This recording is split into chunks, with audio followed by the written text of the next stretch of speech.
crossover. Oh, killer crossover. Just crossover. It just crossed him over nastily. Another victim to the crossovers. Cross him up and sit him down. All right, time for the crossover. Brought to you by Everlow Concrete Repair in Omaha at everlowconcrete.com. Hello. Josh and the Ginger D-Wayne are in the house. Ginger D-Wayne. Connor, by the way, I'm honored. By the way, the minute he started saying that, I was vehemently against it. You said he's honored. I'm honored. You're your own man. You're your own MC. You're not like D-Wayne. You shouldn't be like D-Wayne.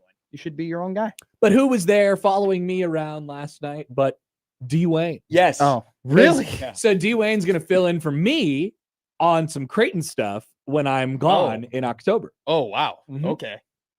Yeah, so D-Wayne, no alliance. let's go. But this is Mr. Hype Guy. Hey, so People last night that have not gone to a Creighton volleyball match got to see Mr. Hype Guy. That's right. Who are those? Welcome to the gun Hey, show. please tell me that was a one-taker. On what? So the season video that plays before things get going, Mhm.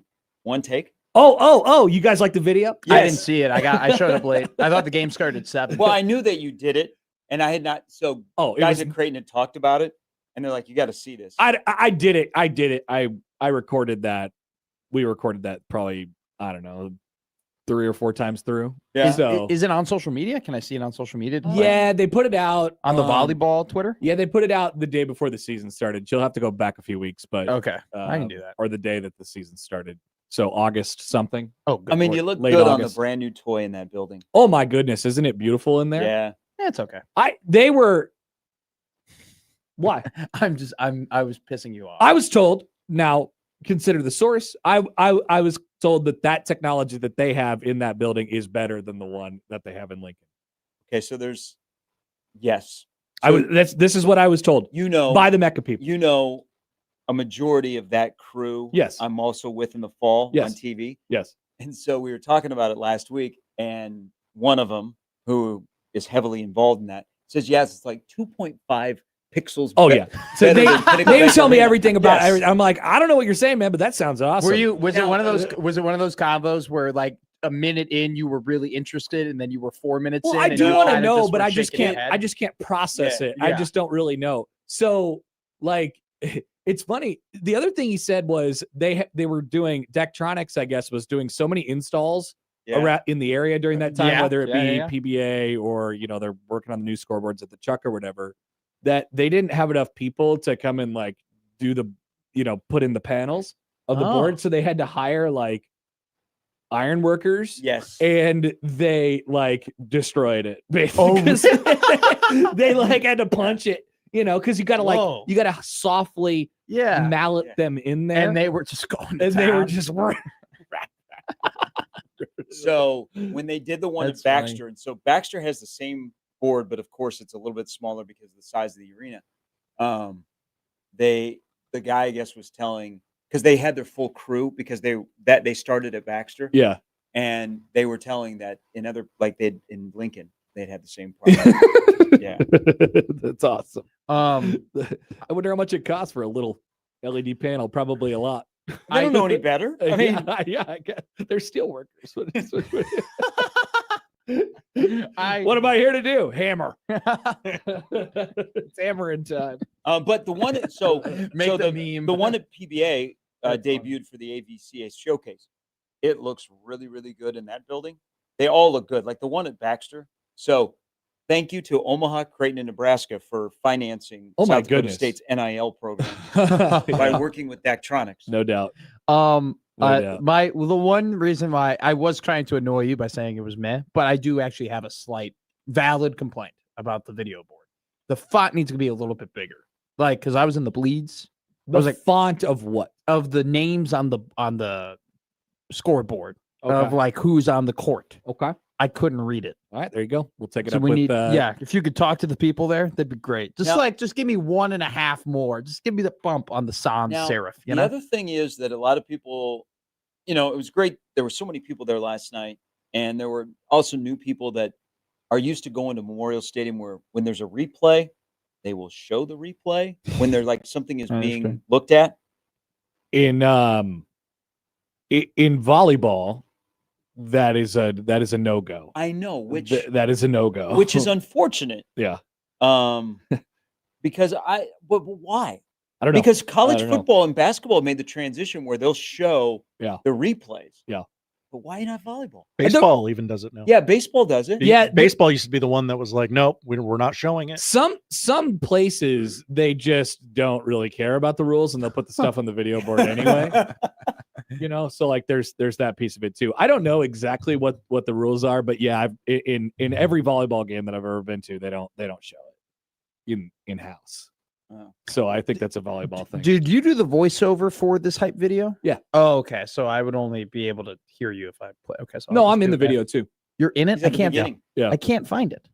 It's like No, Keep fine. on scrolling, baby. Here, No, I'm all the way down to can, August 22nd. I can send it to you because I bookmarked it. I would like you Wow. to send it to me. Well, I know that was. Well, I bookmarked it. Oh yeah, you should be bookmark. proud. I what? I told What's the last bookmark you have? I'm That's a big great deal. question. Let's Let's go see. through your bookmarks. Yes, let's do this. Oh, there you do go. you guys have a We're lot ready. of bookmarks On your desktop and your Twitter? on Yes. Twitter? Yeah, I have Yes. a ton. August 23rd, Matt. August 23rd. Here, You just send it to me. I'll text it to you right now. Just text it to me. I would like to see it. My last bookmark is a CBS Sports get a thing on Javen Wright, and I meant to watch it and I haven't watched it. It's really good.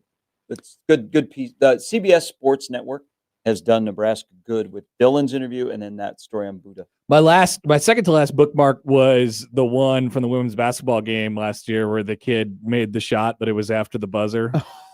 That video got tweeted out, and we got that one figured out.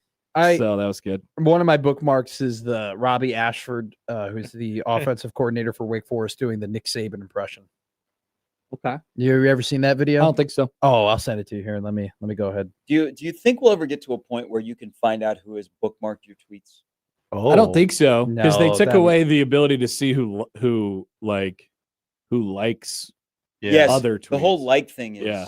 You can messed just up. like Well, whatever you want now. But with there no are some repercussion. tweets that we all will have, and they get bookmarked multiple times, and you're like, why?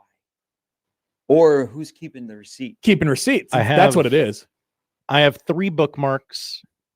One is a 46 tweet thread about the making of The Godfather. One is a list of all the things Nick Castellanos has homered during.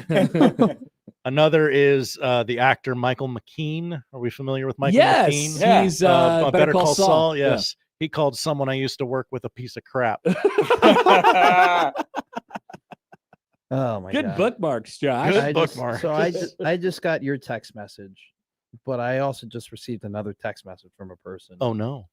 My father my father has a midlife crisis of he's Coming to Omaha? No, he's not coming to Omaha. No, that's my quarter life crisis.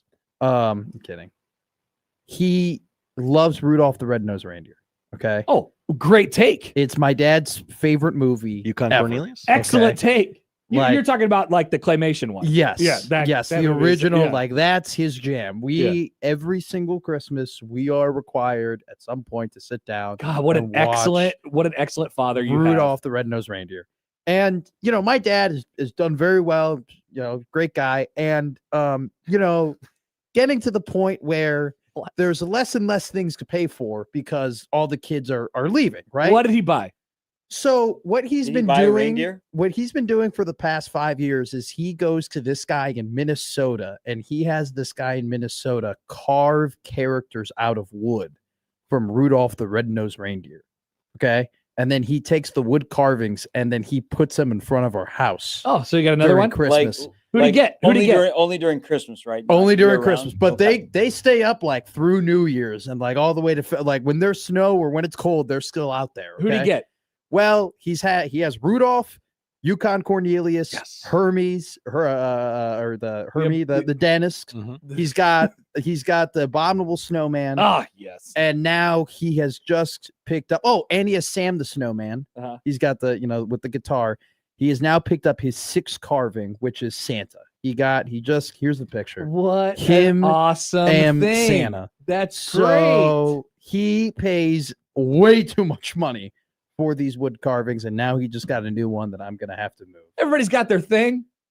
You My know? dad loves We wood. don't kick shame. Now he just texted us that the next thing he's going to get, he's going to have the guy make a bunch of small misfit toys, and we're going to have to place them around The our island of house misfit now. toys. Jesus. What's thought he wrong was with done. this? I thought he was done. You don't understand how much these cost. These are way too much. And he just bought a sixth one. Look, he's got an empty nest, right? Yeah, now he does. Yeah, it's more money to spend on Dude, big figures. dude, we have no more room in the garage. We can no longer park a car in the garage That's because the awesome. wooden carvings have taken up too much room. That's great. I That had sounds to- awesome. No, I mean, I'm in full support of this. I'm in full support of people spending is this their something money that you would however they do want to if spend you their money. loved a movie so much and then you got older? You would be like, I'm going to spend money to recreate the movie in front of my lawn. No, I don't think so. But it's you hard do to need a Yukon Cornelius carving. it is hard to tell what I'll be into, at that Well, age. I don't know. Sure, but he brought actually, so the Yukon got a crack in it, so he actually no. drove the Yukon back up to the guy, and he just fixed the Yukon Cornelius. Mm. I'm telling you, my dad is This is so Minnesota. with no kids in the house anymore. I know he's driving my mother crazy, and this is now his new They're project. gonna have another kid. No, They're my gonna be mom. into adoption. No, my mom's. No, she He's can't. gonna get more. He's gonna get more figurines. These are More- my new kids. He has. He told us. He goes in the will. Who wants the figurines? And I told him, I go, I'll take them. Firewood is really expensive nowadays. Wow. And he got very upset about That's it. very mean. You should be supportive of your father. I don't know. There are a lot of endeavors I'm very supportive of. This is one of them where I'm taken aback a little. One day those will all come in handy. They all weigh 100 pounds. That's awesome. They are What are they made out of? wood, Cool. oak. That's real stuff. My dad's gonna love this segment because you were in full support of it. Just let him hear it. I'm with you, my man, Mr. McMaster. Michael. Yeah. Michael. I'm with you, Michael. I want to shake your hand. I want to shake your hand. Hey, Big Ten basketball schedule going to be out tomorrow. Yes. Full show, 3 to 4. So you'll both be able to go home and watch it. Good. Oh, good. can't wait. They're going to have a full round table to break it down. I wonder why it's only an hour. Scheduled shows should be longer than an hour. Rafael Davis and Rick Pizzo and Autumn Johnson will break down schedules for all 36 I don't know who any of programs. those guys are. Oh, yeah, you do. And Rick Pizzo, I do.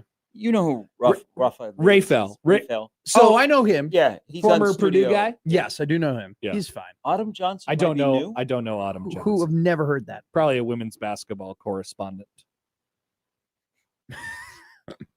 I love the word correspondent. If I was ranking my top 10 words, correspondent would be there. See, that's important for you because you're going to have to know what nights you're going to have to be in Mhm. Lincoln. Yeah, Autumn Johnson is definitely a. Autumn Women's is a- basketball correspondent. Yeah. Okay. Okay. Yes, that is actually important. Yes, indeed. Was the aesthetic of the Creighton volleyball video to be a bit grainy, like the filming to be? Oh, look, it's Connor Happer right on my screen. Oh my lord! That was me on the big screen last night. They played. Oh my before god, every game. you really are. You're serious in this. Well, I mean, it's a serious video. Look Yeah. at this. Yeah, look at the stare from you. Good lord, the smolder is ridiculous. Thank you. I think. That's a. I don't know. I'm gonna Now, put did- that. did I'm gonna they put that up direct in my you? room. Whoa. Can you imagine? I might put that up on my ceiling. Wake up to that every day. I'll get you out of. That'll get you scary. out of the bed. What did you think of? What did you think of in between sets 4 and 5 last night? You could, man. You're hucking it. You think it was you, that was kind of my one shining moment. Yeah. I'm like, Yeah. they were like, hey, we're gonna need you to do something because it's already in the script. Like if we go to 5, like you're gonna have to do something. And as it became apparent that we were going to 5, I'm like, I got it. Floor is lava. Floor is Lava was good last night. That was good too. Uh-huh. Now I gotta ask you, your little entourage you got. My homies. They were all. I mean, do they coordinate what they're all going to wear together? Well, 'Cause- they're supposed to tell me when they're wearing suits. Dayton and Leo, they're supposed to tell me when they're wearing suits so I could wear a suit with them. Yeah, you weren't. Well, it I was- mean, it if you're was- picking a game to wear a suit to, that's the one. I right? just Yeah. we had one suit game last year and I wore a suit with them. I was just taken aback that they were all basically in the same suit and they all decided together, hey, we're gonna wear our pumps, we're gonna wear our Air Jordans. Those are my Secret Service guys. They looked like it yesterday. Shout out to them boys. They were a mix between valets and Secret Service. They weren't full valet, but they weren't, they weren't full Secret Service either. It'd be great. But they have earpieces in, right? They have headsets. I have an earpiece. Okay. We have. I could just see them walking around. Happer's coming to the skate. Because like when we do the games at Sokol, like they just, I don't have any communication with anybody else. Oh, really? So they just tell me what to do. But when we're in the chai, I have an ear thing. Really? Yes. What do they call the ear thing? They call it IFB. There you go. Yes. Yeah. Why, Gary? Why are you shaking your head? I'm not in TV. Yeah, you've done TV. You were in TV. You worked at a TV station. I've probably been in TV. That was probably the most experience I had. You know about You IFBs. know what an IFB is. Yeah. I just forget it. I thought it was an FIB, if I'm being honest. But I didn't FBI? I didn't want to flub it. I didn't want to fib it. Can I get a badimch like at any I'm fighting here, man. Say something funny and I'll Well, you know what? That is I true. say plenty of things I funny, know. and I never get my badimch. But then Gary always gets That's it. a dilemma. Because I don't think you can try and be funny and I can't hear you. then go, hey, can I have that? No, I You am have to funny. be natural. I am funny, and I have Say some zingers, funny and things, yes. I don't get my badimch. So who'd you go to the game with last night? Good question. My how many people? 6 friends. 6. 6 of us. 3 boys. All 3 wearing girls. red. Yeah, we were all Nebraska fans. Yep, because we all went to Nebraska. That's where we all met. Gary thought that I was on a date, which was funny. He freaked out on the air about it, but I didn't freak out. I just asked him. I was like, You were "There on is." you were on the camera a lot last night. Yeah. They found you. I didn't. Yeah. I didn't like that. not wearing red. I definitely had a Leonardo wearing a, DiCaprio he was moment in wearing the a 5th black set when I shirt. saw Connor. Connor. Did they they put me on TV? You were watching the game intently from the back court. Oh. But I saw you. Gary, I only say freak out because it was actually very nice. Like it was very nice of you to be like excited that I might have been on a date with a girl. Like he seemed like he was. It would be exciting. Yeah, I know, Yeah. but I wasn't. It's football Oh, season. okay. Yeah. So, It's football. Zero we dark don't- third. We don't date during football season. We don't. I announce on Fridays. I watch the games on Saturday, and then I watch my team lose on Sunday. I don't go out on the weekend, man. It's only Good job by you. You can't multitask. a lot of other days in the week. Yeah. That's When what I you- brought up. I thought he would be like, hey, Monday. Nice little Tuesday day. Yeah, Tuesday, no football. Yeah. Tuesday, let's go out. Don't say anything about Maction. No, God, no. I'm honestly Tuesday is more like I'm just watching Can't movies. date on Thursday because of Amazon. Well, no, Thursdays. Yeah, Thursday night football, and it's like you got to get ready for the Friday high school game. So Thursdays are off limits. Wednesdays would be a pretty good night, but now my Tuesdays are taken up by Dancing with the Stars. So So you just got Wednesdays. yeah, I do. You should Like a start. good- You start signing people up for Wednesdays.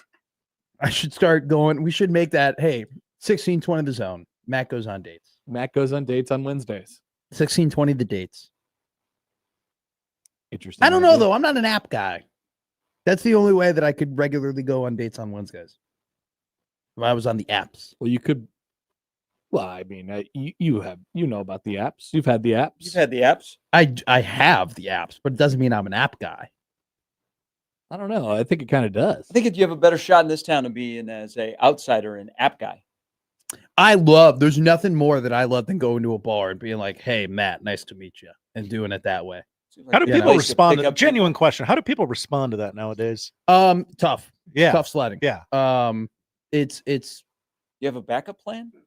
I just asked one of their friends. Okay. No, that's a joke. No, you just gotta. Why is that so funny? Did you hit a? Did he hit a banana shit? Nice job, Josh. Got it ready to go. Way to go, Josh. Whatever you need. Yeah. That didn't land. That didn't hit the spot like I thought it You would. didn't even have to ask for it.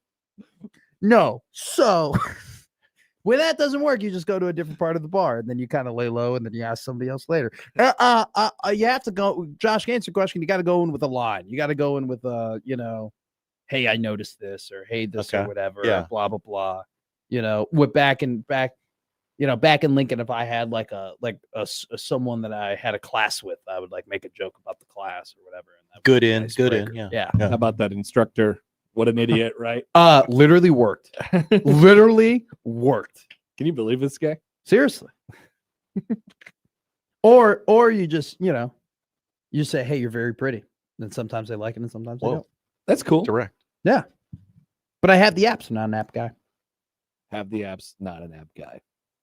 Put that on a t-shirt. Have the apps, Not an app guy. Yeah, Gary's wearing neutral colors last night. It was very interesting. How political. But I was sitting with Creighton parents. Mr. Hobnob and Mr. Hobnob, the Hobnob family, hobnobbing around. Yeah, I was a little upset. Nobody recognized me. I'm going to say because you were way up there. They would expect you to be way Yeah, how down was it up there? Because I can't see. I love it. 220 I thought it boys? was No, great. but like what? Was it all red up there? Oh yeah. And Some also Nebraska fans. too, it was fully sold. Like I know in the bottom bowl there were a couple like empty seats and whatnot. I mean, there weren't too many, but there were a couple. There wasn't one empty seat in the upper bowl. Like it was all sold out. Damn right, baby. Like somebody was sitting in our seats, so we didn't want to kick them out. So we just went to just seats that were close to where we were sitting, and then we got kicked out of those seats, and they were all the way up at the ceiling. Wow, it was crazy.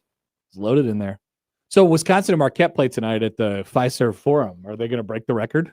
I haven't heard that. Well, I saw Kelly responded to the tweet. Yeah, he's Hey, trying to draw up some. I don't think there's been a push like there was a couple years ago. It didn't seem like it. Yeah. It didn't seem like they were intent on breaking it tonight. Okay. But wouldn't it be funny if they just broke it tonight? Yeah. Because Stood that for a day. yeah, that building holds more Yes. than Chai.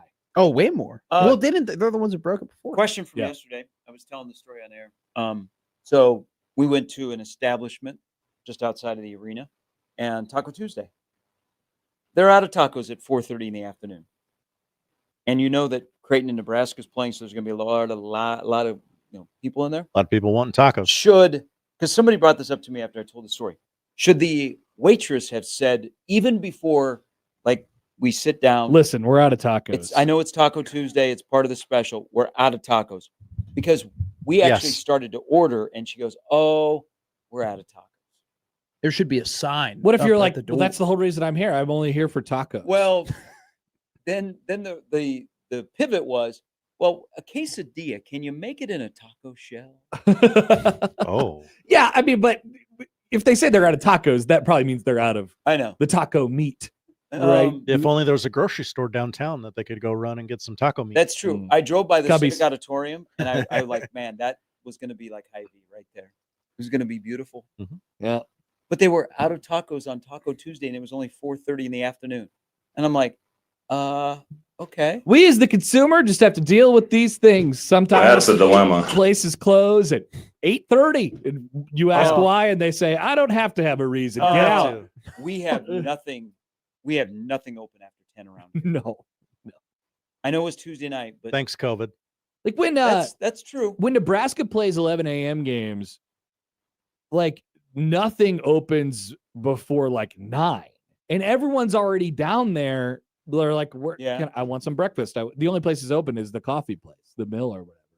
Nothing's open. I thought Billy's opens up early. But what I'm saying is like there's a lot of places that just don't seem to know that there is an Yeah. event coming Sure. their direction. Sure.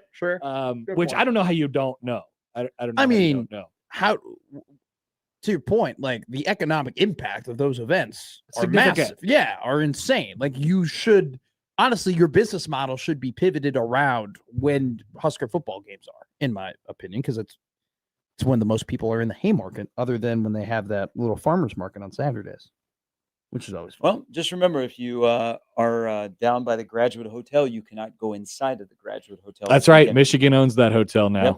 It's Michigan's. It's Biff They kick Pogy's. everybody out of there, out of the bar, out of the restaurant. It's all Michigan. So they get full usage of the golf simulators down there too. I believe so. Wow. In the basement, yeah. Is that the same hotel that something happened with a message board guy and a former No, Nebraska head that's coach? further down the street. Oh, okay. It would be the Corn Husker. You don't have to hide that anymore. It's well known. Mhm. It's actually been told numerous times on this radio station. That's when I was first told that story, I was taken aback. I thought it was the craziest thing ever. Great times.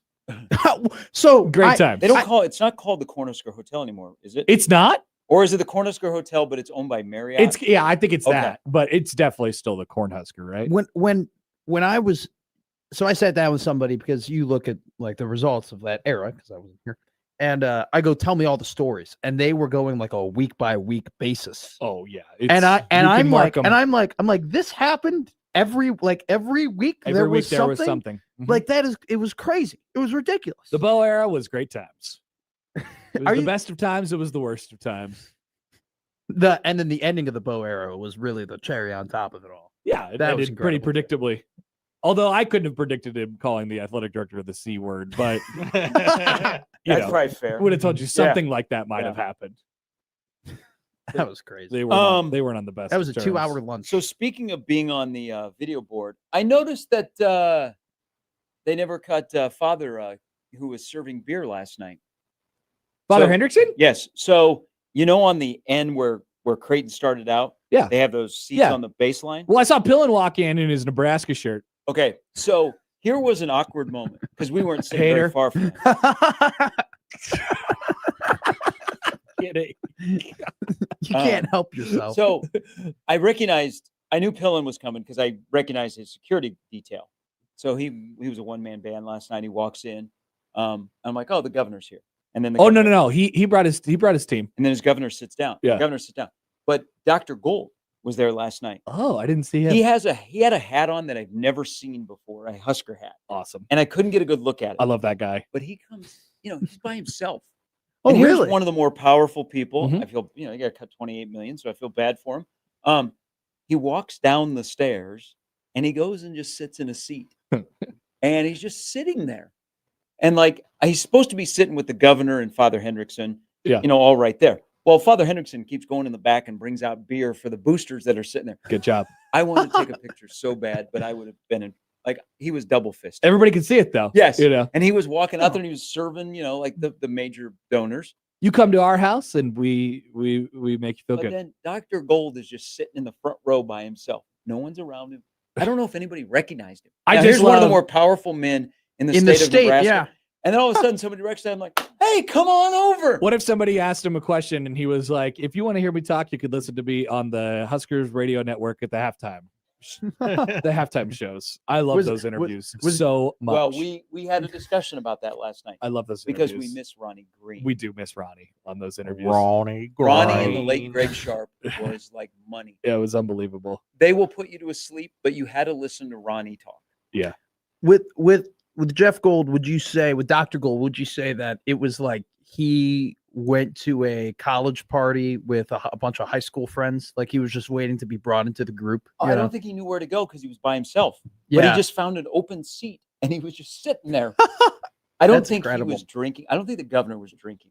I don't know what the governor was doing last You night. didn't go over there, but they never showed him on camera on the big screen. But they were behind the serve and So I serve and receive line. in the it was a part of the plan that they were going to have some sort of like celebrity look Oh. around. Oh, and, really? And it, Wait, for whatever like the- reason, just the match dictated that it didn't happen. Yeah. But yeah, I think he was going to be on. Oh, there. okay. He was. Well- He was in the script. What were they going to do? Like a boxing thing? Like No, were they they were showing, just going you to know? show him and put Yeah. up a lower third and say, "Here's." I would love. That's my Yeah. dream one day to like one day just be sitting down and they put the camera on you, and then I'd pump out with the number one, go Mhm. like that, Mhm. Father Father Hendrickson. Yeah. He does. Father, Son, Holy Spirit. Can you imagine? He just blesses the camera. he just looks at the camera and everyone does. You'd see the whole. And I guarantee you the whole hey, crowd would probably do And you the. know there would be some Husker fan behind him throwing the bones. Well, that's what Gary wanted to throw the bones. Stop with all this. No, put the threes out. Put the threes out. 3 and out bones. Yeah, people get so mad about the 3 and out bones. Who cares? Let the kids do the bones the way the kids want to do the bones. Are you sure? Yes. This is Yeah, I don't know. I don't care about how people do their bones. You only throw the 3 and out bones when it's about to be a 3 and out. No, it doesn't matter. It's third down. I think they think it's a third down bones, so it's third down. 3 and out bones. Oh, Wow, are you one of these people that are obsessed with this thing? Are you insufferable? You could bone however you'd like, but Poll question? Ba-dum-tsh. See, Connor, that's that you need a badum there. I'm good. I don't. Thank you, Josh. I'm sorry, I think that's Josh. a quality poll question today. Should you be able to bone how Can you you want? bone however you like? You don't listen to the show. That'd probably be one of the top poll questions of the month. Maybe. Well, it was, you know, I'm big fans of everybody that was involved. The production is great, but I think they should publish the playlist for music. Oh yeah. Well, because Derek's down there, he's got it rolling. Yes, Yeah. he does a great job. Yes. But they there's so So many. he can feel it. He knows. There was one song that I pulled out because I'm old and I have Shazam on my phone. Oh my god! I love. Hey, So what's wrong I with did. that? Is sneaky, Shazam like, an old guy move? I kind of held it ain't my a young guy. phone and I hit Shazam and I was like, I hope no one's watching, but I got to hold it up a little bit higher so I can get. Yeah. I got it. Did you get it? Yes. What was it? It was the song. Sandstorm. No, but it was very, very similar. Hey, don't keep doing that. Somebody's gonna tweet about that. Somebody's gonna get mad. No, I like say I'm all in on Sandstorm, baby. You should do a counter tweet. I love Sandstorm. Oh, I'm on record about. I used to tweet out the lyrics to Sandstorm every time Sandstorm would happen, and it's just like if you Google it right now, if you do like Sandstorm lyrics, it's really funny because it says like pew pew pew pew pew. we gotta find the tweet of when Gary tweeted out the lyrics to the Big Ten song. Sticky by Tyler, the Creator. There you go. Yes. Yeah. No, we don't need to find it because you don't need to read the responses because people thought I was Dying or going through it. They are non-Big Ten knowers, and they thought I was like I calling guarantee it quits. Wanna live forever. Well, because if you read the lyrics, you're I like, don't care. all right, this is pretty depressing. Yeah, actually, I never thought I about want to that. see the silver lining. All right. Well, you guys have a Hey. great day. Nice job. It's fun last night. Fun night. We love volleyball, folks. 24-0. That Been a while since Nebraska's lost in that building, right? You didn't mention that when you were rapping. I did not.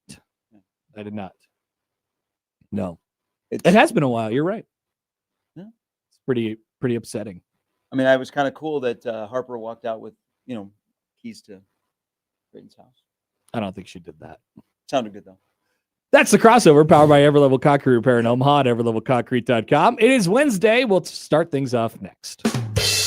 That's the crossover. The Connor Happer Show is next on 1620 The Zone.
It's the Connor Happer Show.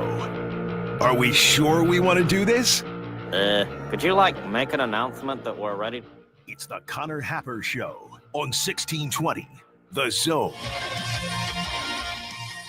All right, welcome in. Happy Wednesday. It's the Connor Happer Show here on 1620 The Zone and on 1620thezone.com. Connor Happer, Josh Hodson with you. Good morning, everybody, on this rainy Wednesday. I think we're due for a cool down after this, right? Last day of potentially the summer here. Josh, by the way, Let's do it. I made my I made my prediction, my weather prediction. I don't make weather predictions very often. I made my weather prediction a couple of weeks ago. What did I say? You said it would hit 90 again. Did it? It did. Yeah. Oh, yeah, it did. Oh, yeah, it did. So just put it on the record that Connor was right. Hang the banner. All right. We got a show for you all today. Robin Washut will join us in a moment. Mitch Sherman will join us at 11:30. I have an opinion coming up at noon. Many people have many opinions. Yes. Big Ten Power Rankings with tiers and a variety of different other things coming up on the show today. And, of course, volleyball. That is the lineup powered by the Rooferees. At John Higgins Weather Guard, we would like to hear from you all today, 402-951-1620 on the Prairie Flower Casino Zone hotline. You can call or text that number, tweet at Happer Show at Connor Happer on the JTech Construction Zone Twitter feed. Email Connor or Josh O at 1620thezone.com on the Equitable Bank Zone inbox. And we say good morning to the YouTube streamers today, like Mustache Adam. Hi, Mustache. Who says Creighton VB continuing to get Husker VB to 5 sets, but not closing the deal. Oh, that's a dilemma. It has been a little bit of a dilemma. It has been a little bit of a dilemma for the Blue Jays. We'll have volleyball talk when we come back at the top of the hour. A record was broken last night, Josh, and maybe some listeners of this show were a part of it. That's the goal, breaking records. That is the goal. Yes, breaking records. That's the goal, right? It's not to win or whatever. It's breaking records. That's right. Okay, good. That's good to know. Good to know. Doug was there last night. Doug in Harrison, Idaho. I don't know how Doug was there last night if he's in Harrison, Idaho, but he said hello from 208. He was in 208 last night, hanging out in 208. The 208 boys. What's up to the Section 208 boys, including Doug? Wow. All right. Yeah, like I said, Big Ten Power Rankings with tiers coming up today. I want to hit on a Dabo Swinney quote from yesterday. Also, how motivated should Nebraska be after being, shown a bit of disrespect by the Michigan Wolverines? Already? I'm not talking about the corn graphic, Josh. Oh. I'm not talking about the corn graphic. That was disrespectful. I'm talking about their choice to not have their coach come coach this game. I feel like that's now become like an under storyline in this game, not necessarily the one that's right out there in front, which is probably good because most people think he said, you guys go out there without me. You don't need me out there. Jeff has that early take on volleyball. Jeff he says Nebraska played like dog crap and still managed to win. That's what Jeff says. Those are Jeff's words, not ours. We will talk about the volleyball here coming up in just a couple minutes. But we got to get out of the way. Talk with Robin Washut from HuskerOnline.com. We'll talk football. And yes, there's a basketball schedule that is coming out tomorrow for the Big Ten teams. So, I mean, we touched on that a little bit last week, but if there's anything else there, we could hit it. Robin joins us next. Welcome to the show on a Wednesday on 1620 The Zone. The Connor Happer Show. Follow us on Twitter @Happer Show for all the latest news and views. We may even say something interesting once in a while. Unlikely. Really, guys?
John Higgins Weather Guard, Omaha's roofing, gutter, and siding company, would like to thank our new customers affected by this year's spring and summer storms. We appreciate you hiring and trusting us to repair your roofs and homes. You made the call. No one has installed more Da Vinci roofs, and there's a reason why John Higgins Weather Guard is the nation's leader. Community member, community supporter. John Higgins Weather Guard, the home of the roofer.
The biggest basketball coaching convention of work on your stroke while you listen. What? You don't want them there. Yeah, I'm talking. What is going on? Robin, are you okay? Robin Washut. Are your kids near you, or what just happened? Husker Online. I took a lot of preparation to make this thing a flawless interview, and clearly I still can't avoid it. Robin Washut, Husker Online. Maybe it was aliens. Maybe it was a phenomenon that we can't explain. The Connor Happer Show on 1620 The Zone. All right, welcome back. We're joined now on the Prairie Flower Casino Zone hotline by our good friend, Robin Washut from HuskerOnline.com. Robin, good morning. How are you? Doing well. How are you? Great. Even better because we got, we got a few new beautiful drops that we could play on our shows now as you were there live to witness these. Oh, that one. that's a dilemma. Yeah, so I'm really, really, really good, actually. Yeah, I mean, appreciate Fred just giving us absolute gold. Like, that's a reference that I will probably use for the rest of my career and then maybe the rest of my life. That's a dilemma. Is one of the that's immediately one of my favorite things. That's a dilemma. That's a dilemema. Yeah. I gotta say the whole thing though, because like that's a dilemma is like funny, but like when you add the first part, the bleep, that puts it over the top for me. It sure does. Okay, so outside of that was is Fred Hoiberg dropped in for a little off-season update, almost preseason practice starting kind of update. Was there anything notable that you took away from what Fred said on the basketball front yesterday or 2 days ago? Not too much. I mean, a lot of it has just kind of been a continuation of what he said most of the off season, where I think he likes the group, and he got some guys coming back off injuries that they're being careful with.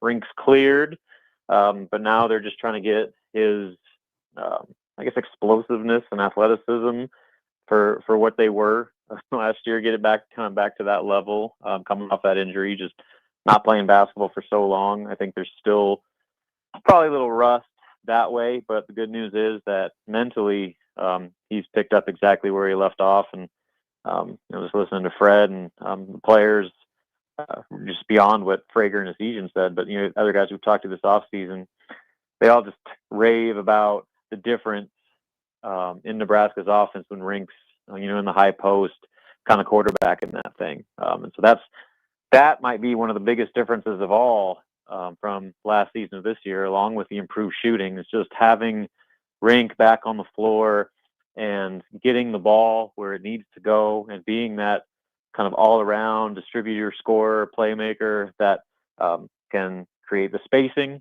necessary for Nebraska's offense to operate at the level and then get the ball where it needs to go to utilize all that upgraded shooting that they brought in. So, beyond that, the real interesting thing is just, who's going to play. They've got arguably 13 guys that you could see making that rotation, but that's just not a realistic number. And the reality is that when you get kind of closer to league play and as the level of competition increases, that rotation shrinks and you're looking at probably 8 to 9 guys. So who is going to make up that core that one starts the game and more importantly finishes? And I don't think that's anything we're going to find out until probably on into the start of the regular season come November. Okay, Robin, football wise, I'm curious from your perspective, are you excited to reunite or to be around your old friend from the New York Giants, Wink Martindale, on Saturday, I'm going to call him Mr. Blitz. All they do is just blitz all the time. I'm sure you're very excited to see this in action with Michigan against Nebraska. Yeah, Nebraska can expect a 0 blitz when it's 3rd and 15, leaving the corners in these absolutely terrible situations. And so we'll see how Michigan's defensive backs respond to that. And if Dylan can have that seemingly everyone in the NFC East did on a weekly basis. But once I will say that when he first started, that playoff team that had the worst playoff win in the history of sports, they dialed it up and it was effective because they had guys that could get home. And so that's going to be the big thing where, Nebraska knows that Michigan's going to throw a ton of pressure at them from start to finish, and how that O-line handles that, how Dylan recognizes pressure pre-snap and adjusts his protections, and is able to get the ball out quickly to kind of negate that pressure is going to be a critical component, especially on early downs. If they can stay on schedule on 1st and 2nd down and stay out of those obvious passing situations where Michigan can really pin their ears back and dial up the heat, that's going to be a big part in kind of containing just how much pressure Wink is able to throw at them. But as you said, one thing I know for sure from firsthand experience is that Michigan is going to blitz, and blitz again, even if the situation doesn't necessarily call for it. I think this is going to be this might be the most blitz heavy game that anyone has ever seen. Everyone's just going to be blitzing all the time. I imagine Nebraska is going to probably try and get after it from that end too, something that they haven't necessarily shown all that much in the first couple weeks of the season. Yeah, it'll be like playing that one dude that just runs in gauge 8 in NCAA football or whatever, just nonstop. And then like the one safety that's supposed to be back, he takes control of that and sends them. So you're like blitzing 9 of your 11 guys. So I expect that on pretty much every play because in our chat, since we're chatting during our chat, we've been asked several times about whether John Butler has been holding things back and run a vanilla defensive scheme, and if we can anticipate maybe them turning up the heat a little bit. So I think so. I think Nebraska has kind of been saving some stuff as far as what they've needed to throw at opposing quarterbacks. And, you got to be careful with a dual threat guy that has the ability to beat you with scramble yards.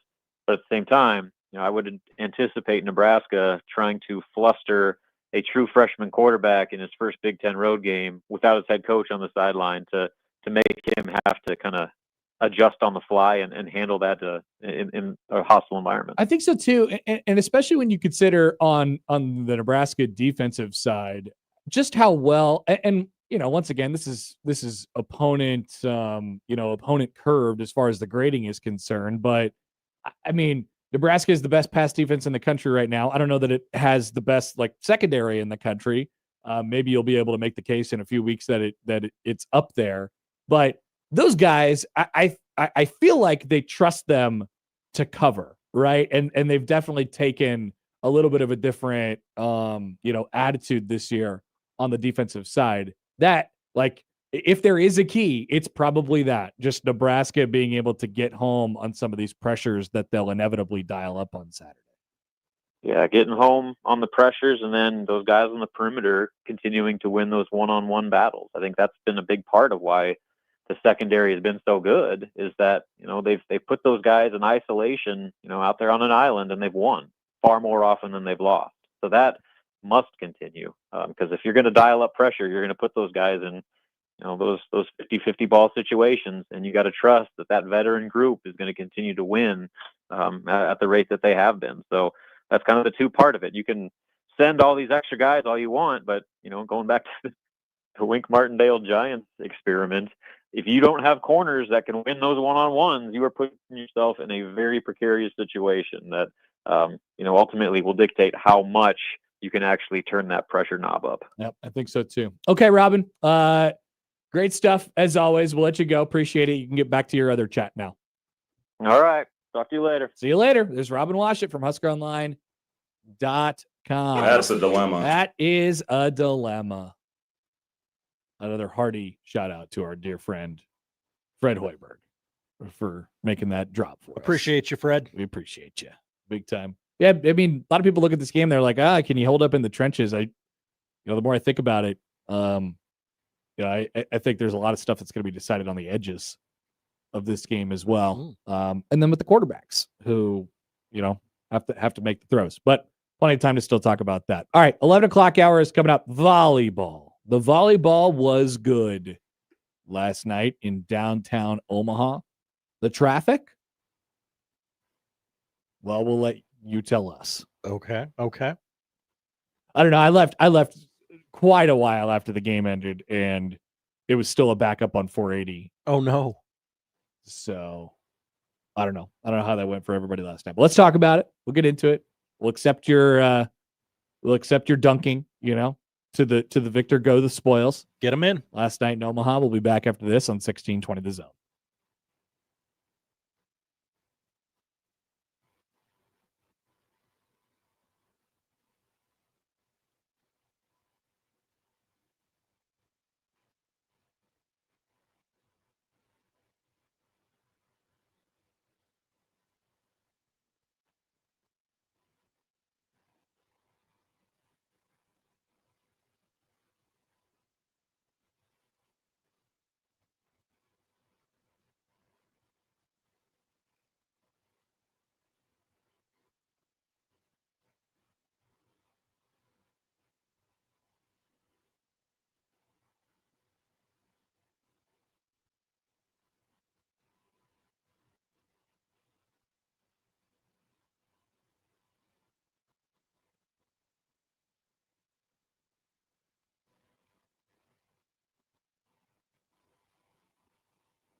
Let's get back to the Connor Happer Show on 1620 The Zone.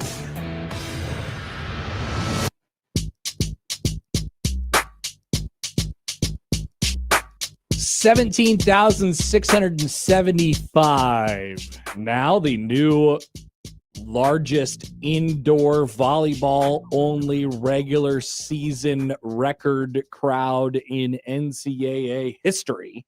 It's a mouthful. You got to say it, right? Mm-hmm. Because the record for the regular season, non-qualifier with the indoor, will always and forever belong to Nebraska against Omaha, 92,003, a couple of years ago at Volleyball Day. But this one belongs to, well, I guess we could debate that because we did get a question from Brian, who says on the text line, of course, Nebraska is a major part of the record crowd, and technically Creighton holds the record, but how much does each school get to claim that it's their record? I think, well, I mean, sorry, but Creighton gets to claim it. It's Creighton's home game, and it was on Creighton's court, and it was in Creighton's arena.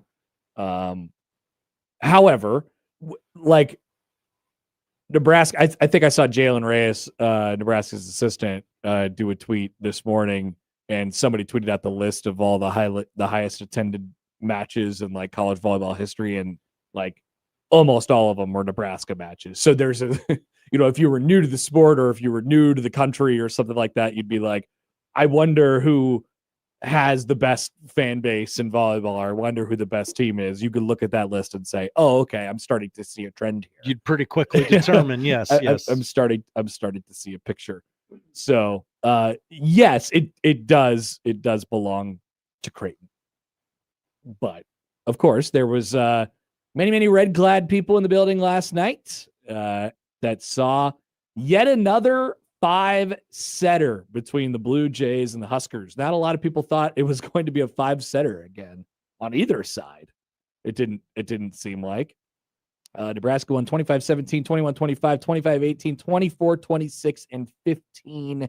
And if I don't remember, Creighton got off to what, a 2-0 lead in the fifth? In the fifth? Yeah.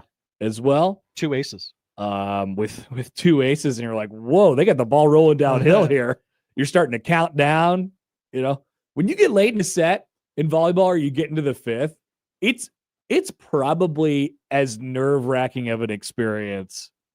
Like I liken the feeling to when I watch playoff hockey or like sudden death soccer or something like that. It just feels everything is so big because it's so huge to either tie it or go ahead by one and get to that set point or whatever it might be. And so you're just like you're holding your breath literally the entire time. That's what I was doing late in the fourth last night. What an atmosphere, what an environment, and some really, really good volleyball, I think, on display. Nebraska fans were maybe a little bit disappointed with how their team played. I thought a lot of that was caused by Creighton. Like I told you guys yesterday, I thought that they would play well, and they did. And I told you that they're a little bit unorthodox. Like, it's not just, they're conventional, like, all right, we're going to try and get it to our, obviously they want to get the ball off Ava Martin's arm as much as they possibly can. But a lot of stuff in the middle this year, and their setter, Analea Mayer, is, really good and really unique and super aggressive. And I think Creighton served really aggressive. Nebraska, that led to a bunch of service errors, obviously, but like Nebraska had some issues with kind of trying to get into their stuff. It was a little bit choppy from their standpoint. And like I said, I think a lot of that was caused by the Blue Jays, but a record crowd, and they got to show that, that they came out there for. Lived up to the moment. Even though they didn't, like I said, I don't know that a lot of people expected that. I tell you what, though, like, well, I guess we can go one team at a time here because it's whatever. So Nebraska's a machine. I also don't feel like you maybe I'm honking too much here. Whoa. But I also don't feel like it was like a oh, they just turned it on when they needed to turn it on. And, they obviously have like a lot more firepower.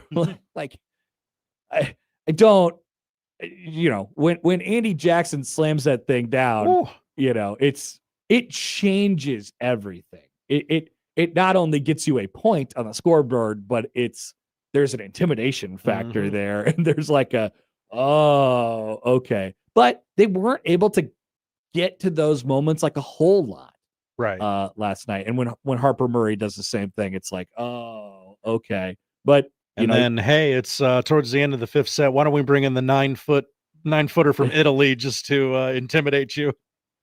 She had a really good match. Yeah. Adriana was really, really good. But, I like I said, to Creighton's credit, I don't think it was like this, oh, Nebraska's sleepwalking and, whenever they decide that they want to arrive, they can just win whatever they want. I don't think once again, maybe I'm honking too much, but that's not how I felt when I was watching it last night. Didn't feel like it to me. Yeah. I mean, I don't think that's necessarily like even, but some of the things that Creighton did made it really tough on Nebraska last night. And then for Creighton, like they're 5-5 now, but there was some doubt going into that game because they got swept by Penn State, but they played them tight, right? And should have really taken one, if not two of those sets off of Penn State, and played okay against some of the other top teams in the country that they have faced. But I think there was probably some doubt really from both sides last night. They're like, oh, are they going to really be up to it? Or at least like, hey, if you had a shot, it would have been last year. If you had a shot to get us, it would have been last year. So I think for Creighton, that should be all the proof that you need that everything is, it's going to be okay. They're going to continue to get players. When Ava Martin leaves, they're going to continue to have really good players. That's become a bit of a machine in and of itself. I thought that they would meet the moment. They met the moment, so they checked that box. But the prevailing thought, I think, for the Creighton side at the end of the day was, yeah, it was great. We played well enough to win, but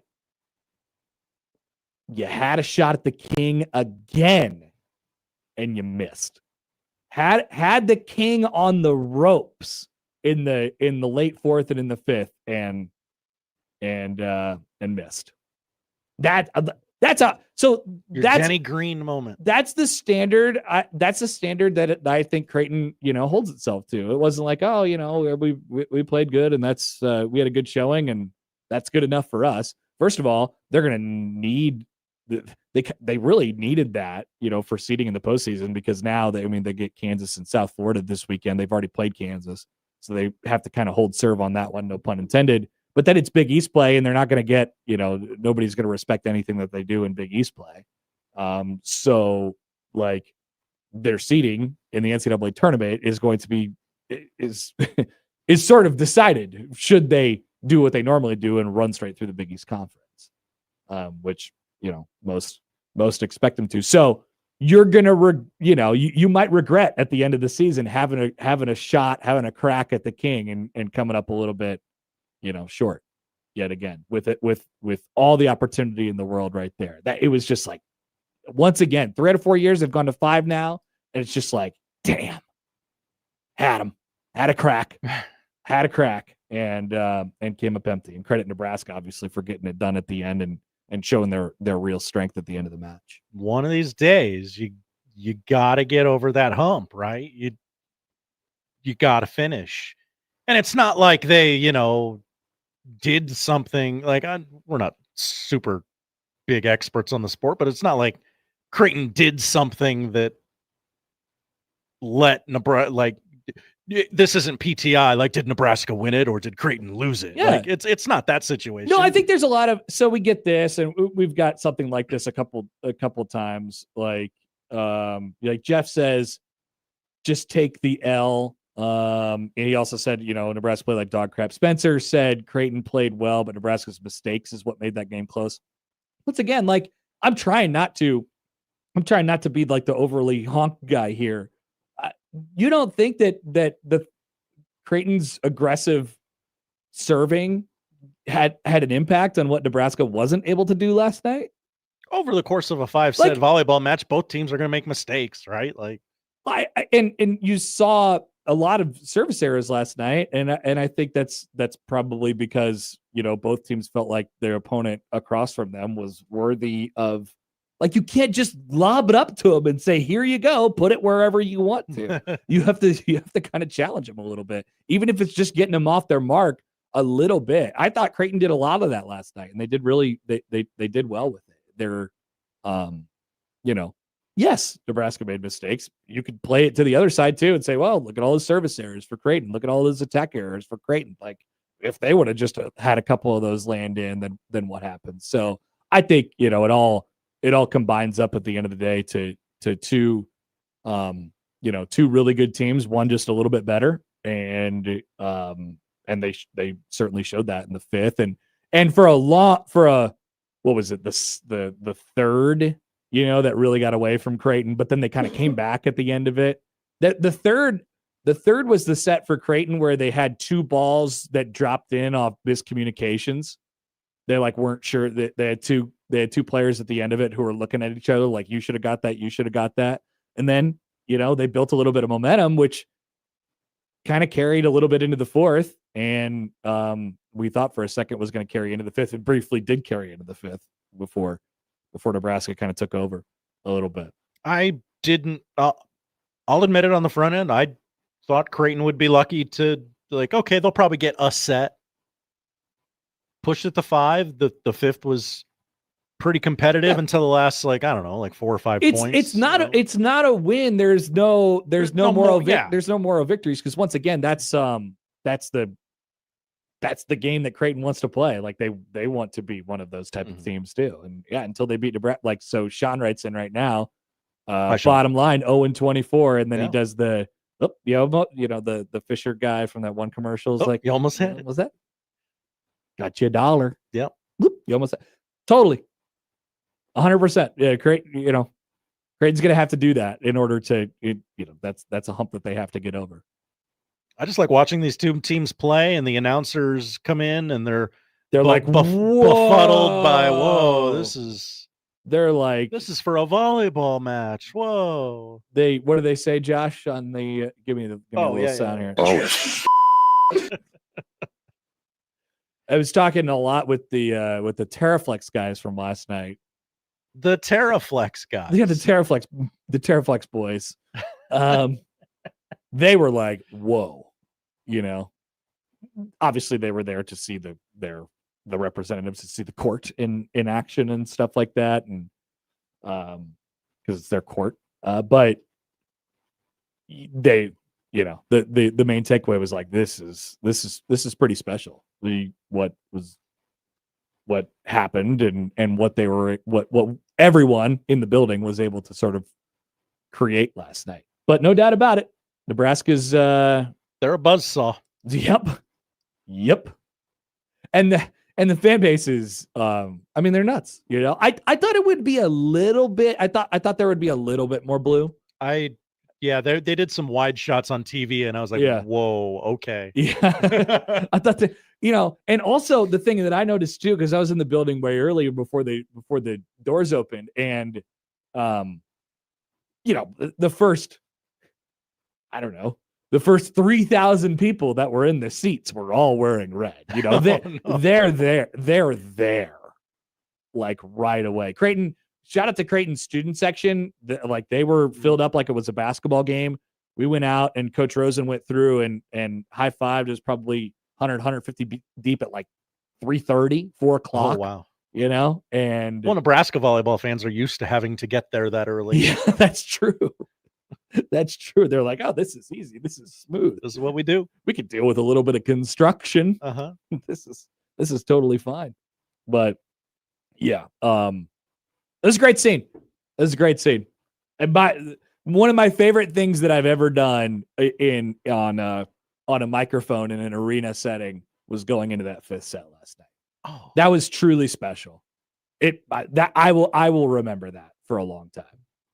Wow. Of going up there and saying, this, I think it was something like, what a scene, and then I did like, now it's time for the best 2 words in volleyball. Set 5, and then some music came in behind, and that was one of my favorite things I've ever done in public. It's really cool, really cool. So I'm glad you got that. Thank you, Josh. I'm glad I got to watch it on TV. Yeah. So what were the broadcasters? Because Emily Amon is at every biggest match in the country. I didn't know the other guy, but when I saw his name on the notes before the game, it wasn't Connor Onion. No, it was I not. thought for sure it was going to be Connor Onion. It was not an Onion game. No. So they were like, yeah, they did the thing like, wow, this is all for volleyball.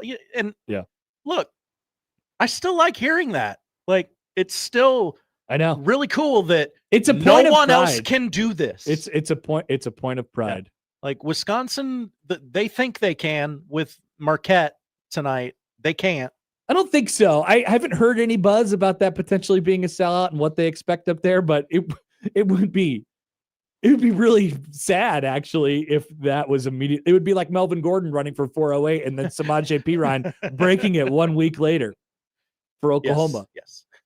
That would be sad. It would. I don't think that's going to happen tonight, but that building has the capability to do so up in Milwaukee. So I don't know what that's going to look like. It just so happens that those two play on back-to-back nights in the big city's big arena. But yeah, I mean, it truly is the volleyball state, Josh. And then, you get into the match and it's all about the volleyball, right? And it looks and sounds different when Creighton and Nebraska players hit the volleyball than when they're good. Stanford hits the volleyball or Florida. Like it it's looks not only, and sounds different. It's not only that we care about this more, it's that we do it better. Yeah. Like the actual volleyball playing. So I think there's a lot of positives to take for both sides. Who's Nebraska? Arizona or something like that this weekend. And then they go into conference play where they'll have their own set of challenges as well. From the 402. 402. Can I get a honk honk? And I thought your 2 favorite words with volleyball would be honk honk. Honk honk. I did not jump on the mic last night on my first hit and say honk honk. Everybody pay attention to me. Although that would have been funny, and I mildly regret not doing it, but we'll make it out. I couldn't hear myself. They wanted me to do a hit from the crowd, so I jumped like in the middle of the student section. I couldn't hear what I was even saying. I couldn't hear what I was thinking. So I hope that turned out okay. And that's when our dear friend Jacob Padilla got that picture today, and he put it up on the video board, and a picture of the video board. I used it today as my "We Are Doing a Radio Show" picture, but I suppose we could put it up on the stream right now. This is what he was talking about. Look at that beautiful new video board, Josh. Look at that thing. They had a guy with a light follow me around for that one. Wow. Just nice and shiny. Look at that shiny dome. I can see myself. Yeah. You can see my thoughts. Font's too small though. Let me look at that font. Yeah, what's up with Matt saying that about the font? What a weird complaint. How about sit closer? Yeah. I was in the bleeds. No one calls it that. He did say that too. There's sometimes not enough time in the crossover to really dissect it. Yeah, everything he says, sometimes you just gotta let it go. Yeah. So, and as Gary mentioned during the crossover, Nebraska now has an athletic department has had some success in that building recently. They've won their last 2 basketball games there, and they have won their last Infinity volleyball games there. Uh-oh. So, well, I guess not Infinity because not all of them have been against Creighton. Oh, yeah, okay. Played a couple Final Four matches there and won one. But yeah, so I don't know when the last time a red-clad team has lost in that building, but it has definitely been a while. Also, sad. Shout out to both teams playing ball last night and going red versus blue. Color on color. Looked pretty good on TV. It did. I thought the court looked fine on TV. You had said you had expressed a concern about that. Well, when they were on FS1 on Friday against Louisville and they had that same court over at Sokol, I just thought it looked a little like doled out. And I was like, I don't know what Fox is doing. I don't know what, because the rest of the weekend when it was on ESPN Plus, it really popped and it looked good. But in that building in particular, it was on FS1 last night. It looked really good. It did. Also, there is no angle in sports television people that love is more hated than the backcourt camera angle at a volleyball match. What's the problem? I don't get it. What's the problem? I can't tell what's happening. What do you mean you can't tell what's happening? You can tell depth perception. It's the all 22. You can exclusively tell what's happening. You can see everyone. Not here for an all 12 in volleyball. I actually don't mind that as much. I hate it. I know it just seems like I'm meaninglessly zagging on this situation, but I've thought that for a long time. I actually Happer. I actually don't mind that. I actually don't mind that angle. I don't need it the whole game, but if you want to do a point like that, or if you want to do a couple sets like that, or not sets, but passes like that, great. Be my guest. Get a drone, go up and over. Yeah, they got all sorts of stuff. Don't give me that crap. I'm fine with it, Josh. I'm fine with it. You would be. I know. Honk. All right, we'll be back. Mitch Sherman was in the building last night. We'll see what he thought of the volleyball. We'll talk a little bit about Nebraska and Michigan coming up on Saturday, right here in the Connor Happer Show on 1620 The Zone.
Who do you want to talk about first?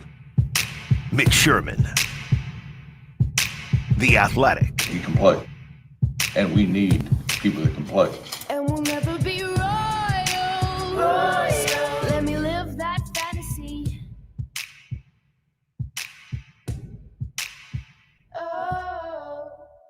Mitch Sherman, The Athletic. On the Connor Happer Show. On 1620, The Zone. He can play. All right, joined now on the Prairie Flower Casino Zone hotline by our good friend Mitch Sherman from The Athletic. Mitch, good morning. What's going on?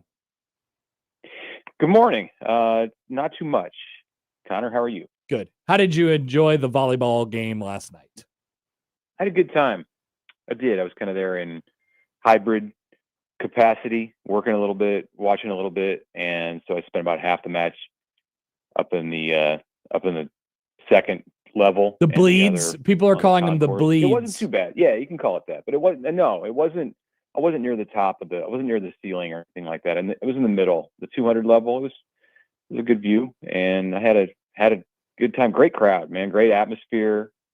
Very. I think we had talked about this previously, but it was not the same kind of like at your throat Nebraska Creighton mentality that you get for basketball and even baseball. Maybe not recently baseball, but definitely I remember some Nebraska Creighton baseball games at Haymarket and Rosenblatt, TD Ameritrade, the Schwab, where those fans have been, wanting nothing more than to inflict pain on the field, but inflict pain on one another. And I didn't really get that sense. I will say this, it was a lot of fun. More and more by year, especially as these games continue to go to 5 sets, 3 out of the last 4 years, more and more you see the jabs and the barbs from the like it's not full blown basketball yet. Obviously, I don't know that it will be. I don't know, but there has always been, like you said, that all for one type of mentality, but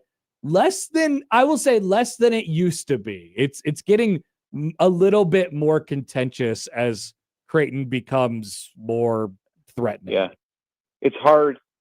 It's hard for it to be contentious when it's, and this was not the case last night, but when it's like 95% of the fans in the arena are supporting one team. Right.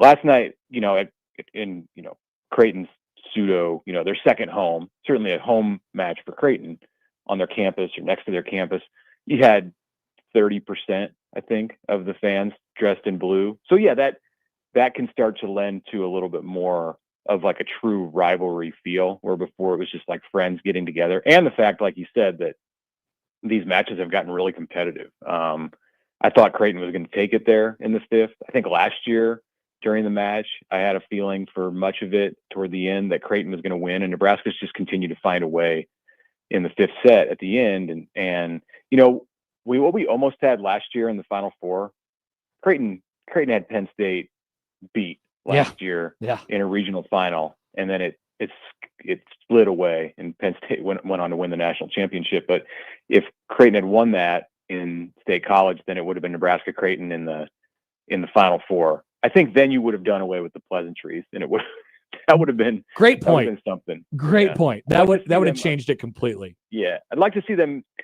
meet in the postseason in volleyball, and maybe this will be the year. Who knows? Yeah, maybe I don't. Yeah, maybe they meet in the in like the regional round or something like that. I don't know. But it's no, you don't. We don't know yet. It could potentially happen. Yeah, it was a fun night last night and a record-breaking crowd, which I do not believe the record will be rebroken tonight in Milwaukee. But if there was ever a building and a matchup for it, they would have the opportunity tonight. It just doesn't seem like that's going to happen.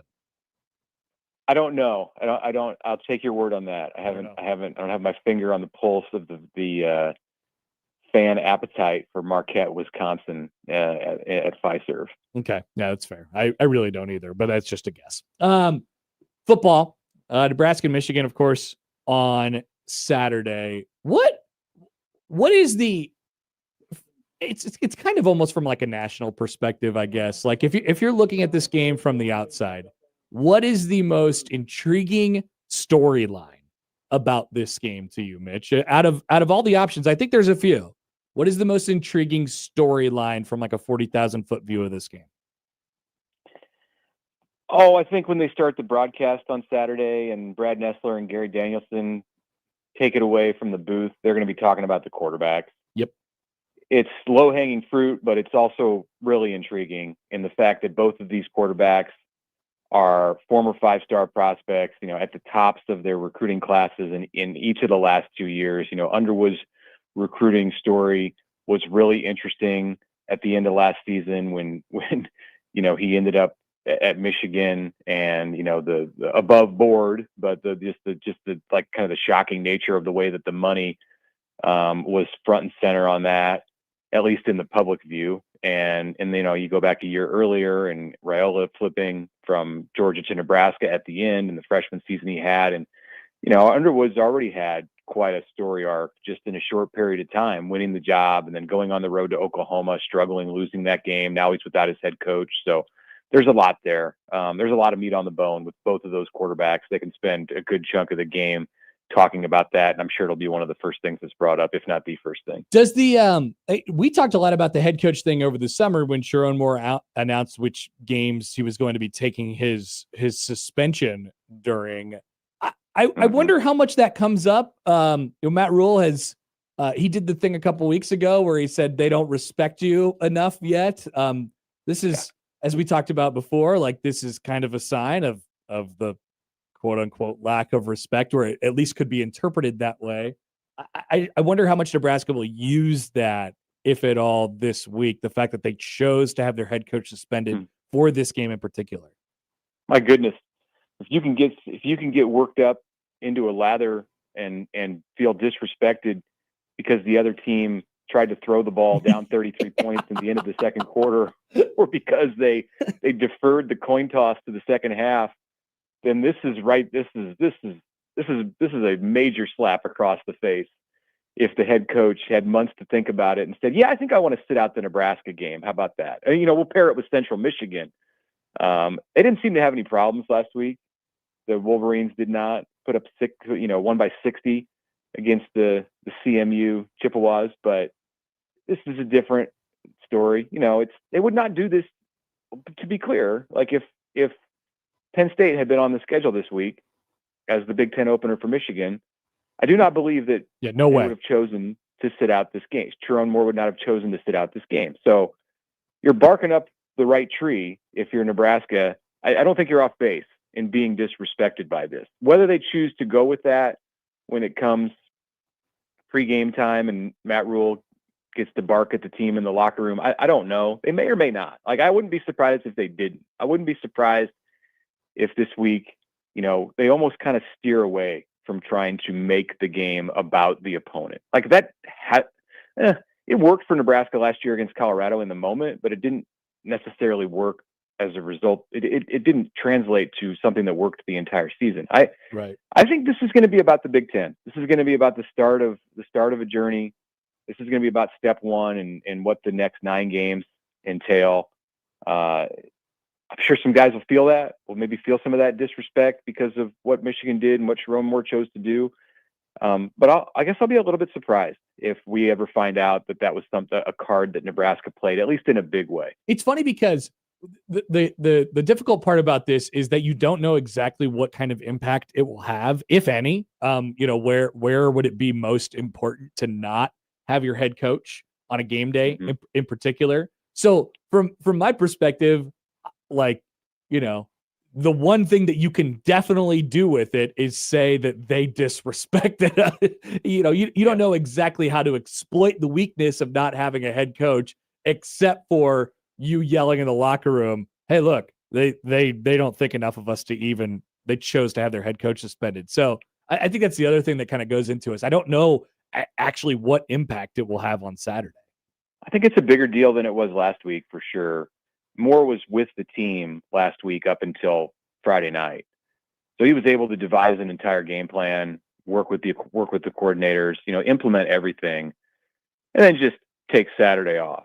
I mean, frankly, Michigan could have won that game by 50 points if it didn't have any coaches out there. Probably. So, yeah, this is different this week because he's gone the whole week. You know, when Harbaugh was suspended in 23, when Michigan famously just didn't skip a beat at all with Moore as the fill-in for Harbaugh suspended in some big games, Harbaugh got to be there during the week of preparation leading up to the game. And I do think that the head coach is important in that role, but Biff Pogy is filling that role, and he's done it before at the college level. So and at the high school level. So they're not impossible shoes for him to fill. I don't know either. I don't know like what the real world significance of it is. It could, in theory, because it's a short period of time, it's just really 8 days that he's gone. Like Michigan might be able to ride a wave of, maybe they feel disrespected. Like this should never have happened to our head coach. And, we're going to show everybody that we've been wronged and play for him. And if that's a road that they choose to go down, then like that's dangerous for Nebraska too, because it could work for them. Hearing from the defense yesterday, Mitch, before we let you go, what sense do you get from them as far as what the last, or the start of the season has sort of been like, and them being up to the challenge against a different type of opponent this weekend? Yeah, it's a new start. It's a fresh start for the defense. I think you have to throw out the way things have gone in the first 3 games, especially with the way they defended the pass. Like you don't want to get all excited and feeling great about that. I mean, you can be confident. I think Nebraska is a confident group right now, but this is a different challenge. And, even if Bryce Underwood is not the best passer or close to the best passer that Nebraska is going to see in the Big Ten, he's still more dangerous than what they've gone up against. I mean, Sorsby's a great quarterback. Sorsby's probably might be. He's certainly more accomplished than Underwood at this point, but Underwood has a better supporting cast. And as a defense, I just think you got to wipe the slate clean and go, okay, like that preseason's over. Yeah, the games count. Good thing you won, but this is the real stuff. And, go out and prove yourself all over again. Mitch, we'll let you go. Thanks as always. And we will talk to you next week. All right. Thanks a lot. Mitch Sherman from The Athletic, sitting in the bleeds for a period of time last night. Gotta stop calling it that. Many people are saying that, Josh. Many people are saying that. He said, I guess you could call it that. I will not. Seemed like he wanted to I will not debate that, but just kind of let it slide, Pick at that. Yeah. All right, quick break. The odd news is coming up next. A reminder, get in your opinions for I Have an Opinion. Also, we have prizes for you as well. Yeah. So Josh might slide in the DMs or whichever way you want to get in touch with us. If you submit an opinion and Josh deems it to be good or worthy of a gift, then we have Vala's tickets. We have Steve-O. And I think we're gonna have some more stuff coming throughout the week too, over the next couple of days. Oh yeah, we got more coming. So there is a little incentive for you to submit your opinions at Happer Show on the JTech Construction Zone Twitter feed, or text them 402-951-1620. Leave a YouTube comments, or that's basically it. Get at us. Odd news is first, and it's coming up next on 1620 The Zone. Upon further review, the host's last statement was deemed to be somewhat comical. Somewhat.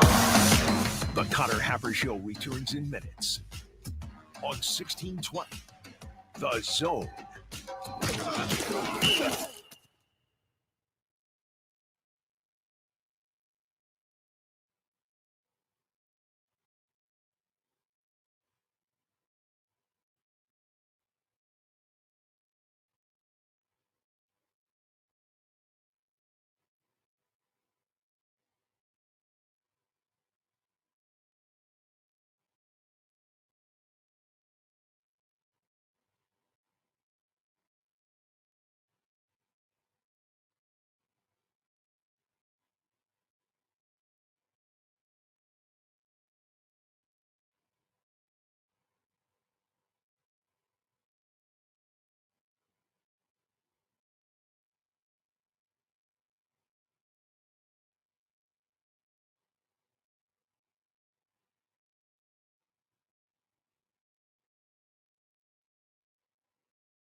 When you're hiring, have you ever felt like you're missing out on meeting truly great candidates for your roles?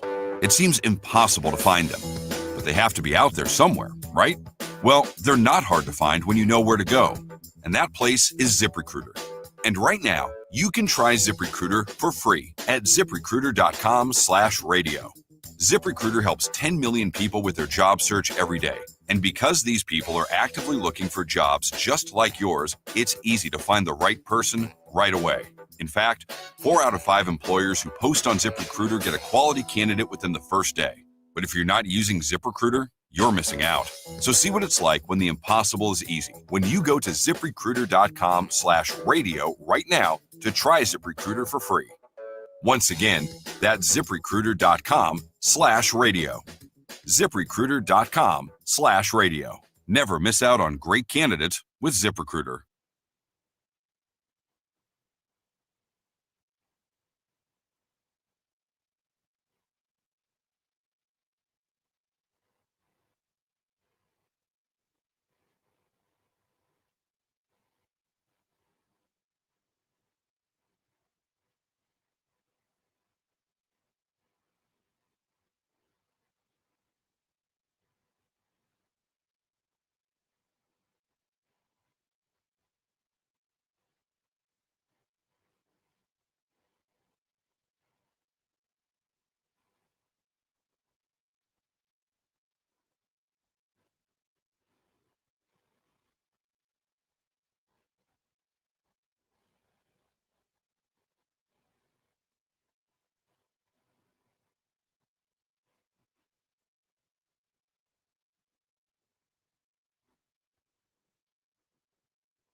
And now we've reached the point in the show where Josh Odson reads the peculiar, the bizarre, the comical, the odd news with Odd Son. Odd news, Odd Son. See what we did there? The odd news with Oddson. It's time for the odd news. First, a reminder that tell them. Let's see. What should I remind them about? I have so many things to remind people about. A lot these going days. on this station. Don't miss your chance to. Oh, if you missed your chance, or if you don't submit an opinion today, in your opportunity to get Vallis tickets, you could go to 1620thezone.com and enter to win 2 tickets to Vallis Pumpkin Patch. We got Vallis Pumpkin Patch tickets everywhere. So just listen to 1620 The Zone, and then we'll direct you in the right direction to get Vallis Pumpkin Patch tickets. I don't know what a wazoo is, but we got Vallis Pumpkin Patch tickets. Out the wazoo. That's right. Also, the Blur Tailgate Party this Saturday. You better get in on that now. Like right now. 1620thezone.com if you want to go to the Blur Tailgate on Saturday and bother John and Michael while they give you stats on their pregame. Stats on stats. All right, Adus, what do we got? We got a scandal rocking the sports world, Connor. No stone left unturned at the World Stone Skimming Championships. But it's been rocked by a cheating scandal, unfortunately. Hasn't this happened before? Something like this, yes. But this is new. I checked the date because I thought the same thing. At least several competitors were tossed like the stones they threw at the World Stone Skimming Championship. Ejected. On the small Scottish island of Easdale earlier this month. Handful of the 400 participants were accused of using suspiciously circular-shaped stones that helped them more easily bounce along the water. Instead of following rules that require them to use natural stones, Kyle Matthews, who organized the event, told the BBC that the stone-cold cheaters held their hands up and issued apologies for doctoring stones when confronted. They fessed up. That's right. So what they do, they probably took them to like a bandsaw or something like that and just shaved them down. Yeah, pretty much. Kyle Matthews, known as the Toss Master, not a great nickname, told the BBC judges that he became aware of rumors and murmurings of some nefarious deeds before a little bit of stone doctoring. Unbelievable. It only shows how keen people are to win this trophy, he told the New York Times. Imagine beefing with that paper right now. Baymon writes in, hi, Baymon. That has to deserve a lifetime stone skipping ban, right? And they cannot be eligible now for the Stone Skipping Hall of Fame? I would think so. The exact number of, I would agree, the exact number of cheaters not revealed. But there was more than one? There were multiple cheaters. At least they caught him. And at least they confessed. We'll give them that. That's right, yeah. Don't drag this out. Don't, that's what baseball, did wrong. People tried to cover it up and then people got mad. Yep. Whereas Andy Pettit was like, yeah, you got me. And we're like, yeah, okay, Andy Pettit's okay. That's right. Truck spill of the week. Okay. We go to Danville, Virginia, where the Danville Police Department, DPD, is investigating an overturned tractor trailer near the Virginia-North Carolina border that allowed something to escape. Connor, would you like to guess what? Something. Is it it's a living solid liquid or gas? It's a living thing. Something. A kimono dragon. Oh, wow. Great guess. Would have been a funnier story if it was Komodo dragons on the loose. Cattle. Okay. That's not as funny. It's not. It allowed the cattle to escape. Drivers were urged to be careful. Is this a pig guts on the interstate situation? No, this is 20 cattle running about the roadway. Nothing got hit, right? I believe nothing got hit. I don't have word of anyone getting hit. Okay. Good. Nope. No word of any. Just some cows. That's all. Cows. The truck spilled cows. Finally, we go to Queens, Connor. I love Queens. These are your people, right? Yeah. Well, I mean, not necessarily. That from what it sounds like.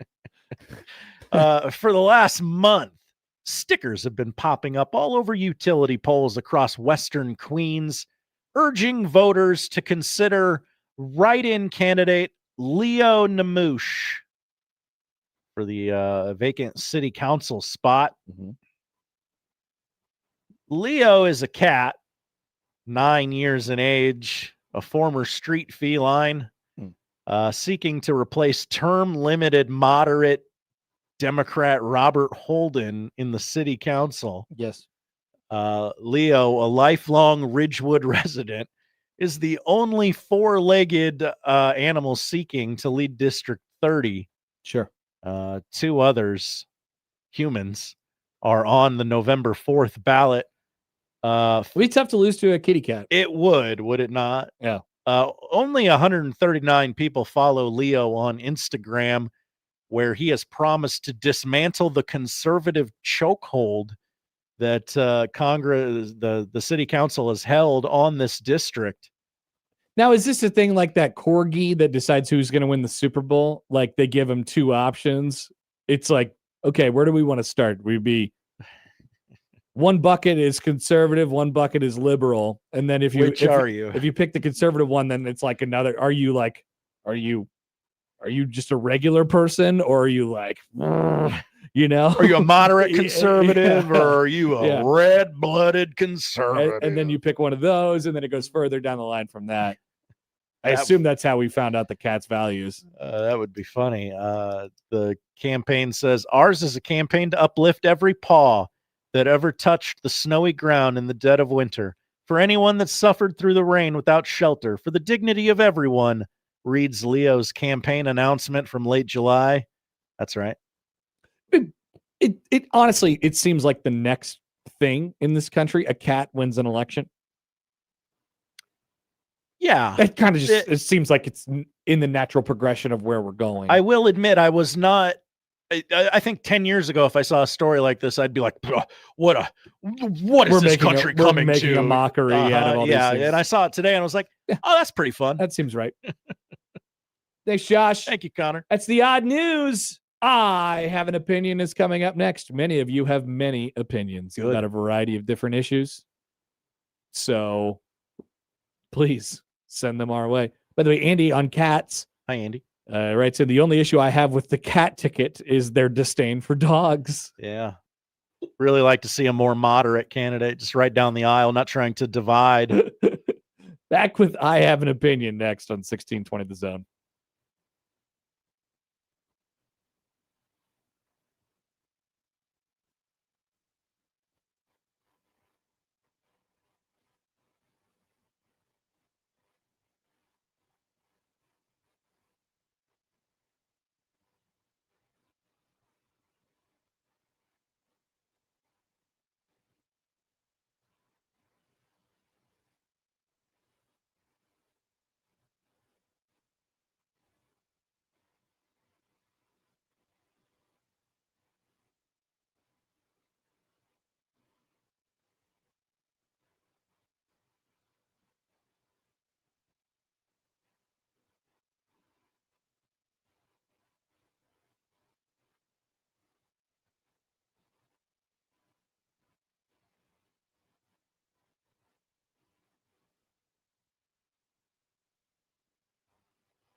This is the I Have an Opinion song.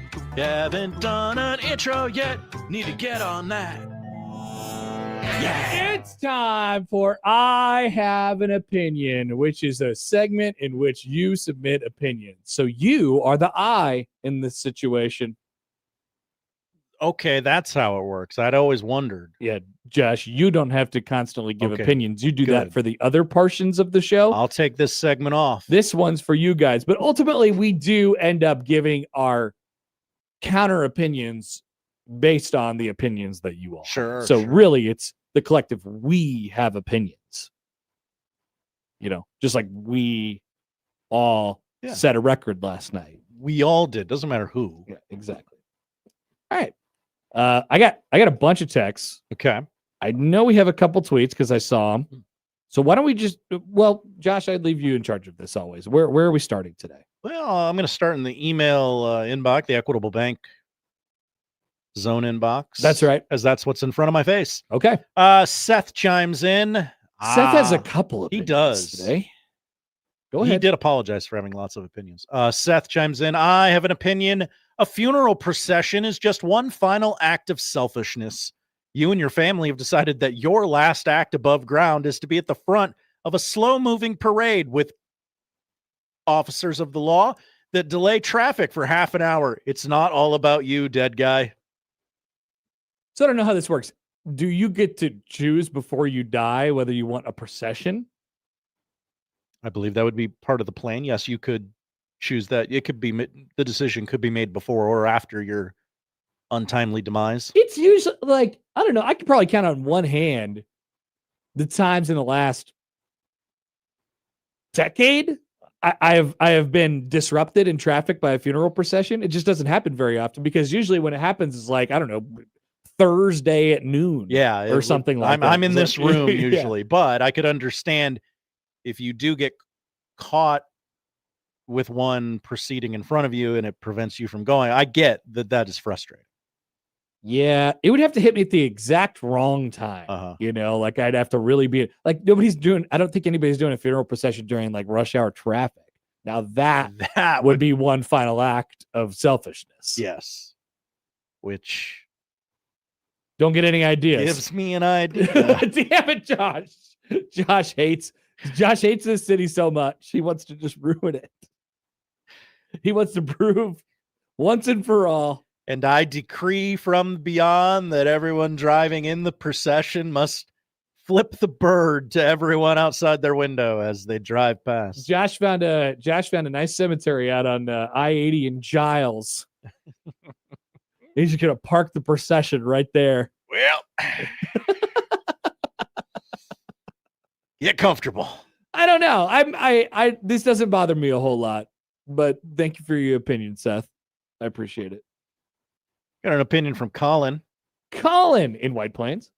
Yes. Hell yeah, my guy. I have an opinion. Dylan Raiola should have his girlfriend near the bench so that he can kiss her in the fourth quarter after he puts $300 on meat chicken and is resting while the backups are in finishing the ass whooping. If Dylan isn't dating anyone, then Emmett can fill in his stead. That's a good opinion. Why do we need him to? What good does that do? Well, like he'll need something to do because he'll be on the bench because Nebraska's up by so many. He can do anything. Why does the one thing have to be kissing a girl? Because that's what gets the clicks. Is it what gets the? I mean, that would get a lot of clicks. If Nebraska's up 42-10 in the fourth quarter and Dylon wasn't playing anymore and he was spotted on the sideline by the CBS cameras kissing a lady, that would go viral. Oh, many people telling us that JJ McCarthy kissed his girlfriend in 2023. Oh, now I get it. Revenge. Now I get it. The things that you guys remember. Yeah. Okay. Cool. Agreed. Great opinion, Colin. Thank you. Run it up on him if you got a chance. Ooh. I also like the use of meat chicken because that's what I like to call it. Yes. What do you got on that text line? Oh, a lot, Josh. Okay. A lot. Let's go back. Now, I haven't necessarily proofread these yet. Usually I like to. but I haven't in this case. Dangerous. It is. Pedro. Hi, Pedro. Usually a trustworthy individual. Hi, guys. I have an opinion. In the Mad Men era, men had their 3 martini lunches, smoked unfiltered cigarettes, and carried around their symbol of power, the briefcase. Nowadays, men and women drink their cafe lattes, munch on kiwi salads, and the symbol of power is the backpack or a courier type bag. Josh and Connor, are you a briefcase or a bag man? I have a backpack. I have, but I appreciate the time. I have a backpack, and it's interesting that you phrased it this way because I am rewatching the series Mad Men right now, and I do occasionally go, "Damn, that looks cool. That looks so cool." There was a point where I considered doing one of those one of those bags where you just put like it's got enough room to fit like a laptop and a notepad, and it goes over your shoulder. Okay, like a courier bag is what he's talking about. I have a backpack. So do I. Because I'm a person who, I mean, I know the briefcase is tricky because how are you carrying a briefcase? You have so much stuff to carry. I hate having all these things to carry. Great take. The water bottle alone takes up one hand, and everybody's got to have the water bottle. Maybe the symbol of power these days is how nice your water bottle is. Do you have a Stanley? Do you have a Owala? Do you have a Yeti? Josh, what do you have? You have whatever you get from Casey's that is a different flavor of soda.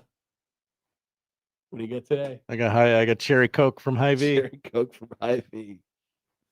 I have a or I got a Yeti water in a RoboCup cup. I got a Yeti water bottle. I don't have my Braves cup today. But it takes a lot to just carry this cup. It's a big honking cup, Josh. You're always honking. I had a backpack. That's what I use. But it's like it's not like a, it's just a normal backpack. It doesn't have anything on it. Okay, I want like what I want to anybody listening out there. I would like a team issued backpack. Ooh. Oh yeah. I want like a Nike backpack or like a Creighton backpack.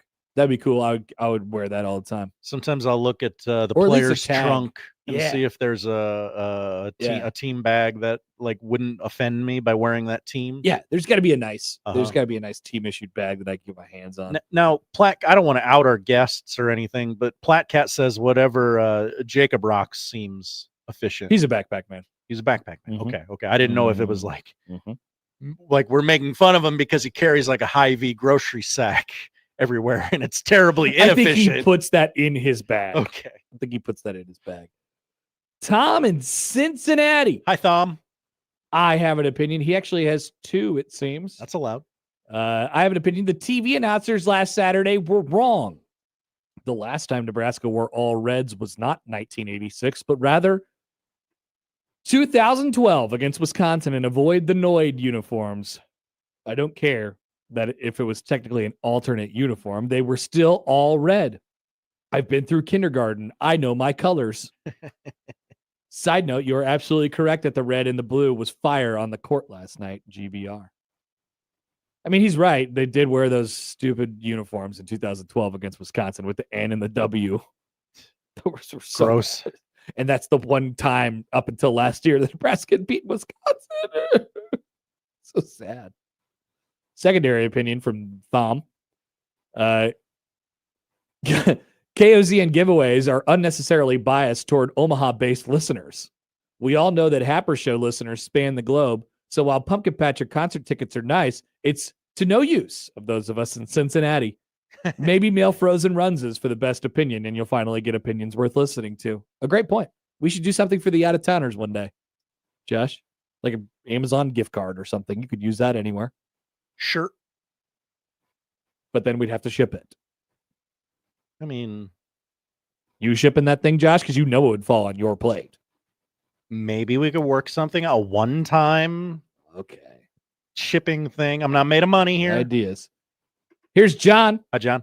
I have an opinion. If you cross the street to your car by going straight across the street, which is the right way, but do it while staring at your phone, you are still doing it wrong. Yeah, don't cross the street while looking at your phone. That's a great opinion, actually. My car has nothing to do with this. It's just don't look at your yeah. phone and walk. Mhm. That would be the opinion. Yes. Let's see here. By the way, this is not an opinion, but a good text from Venmo Chris. I bleep you not, just had a truck driver come in and drop a load off, asked me about Saturday and said, we need to play Latif over Raiola because he can run. These people are real, OMG. We're not doing that, folks. Nope.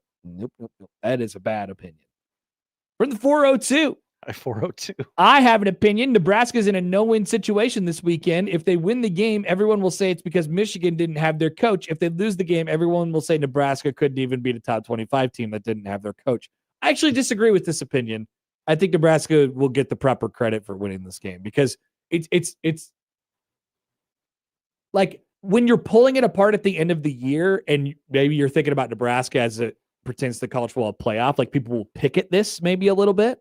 However, most people think Nebraska is good. So this game, if they win it, will provide confirmation for them that they are. It's all based on preconceived notion. It's all based on your already existing opinions of what you think. Most people think Nebraska's pretty good. If they win this game, everyone will say, yep, I knew it.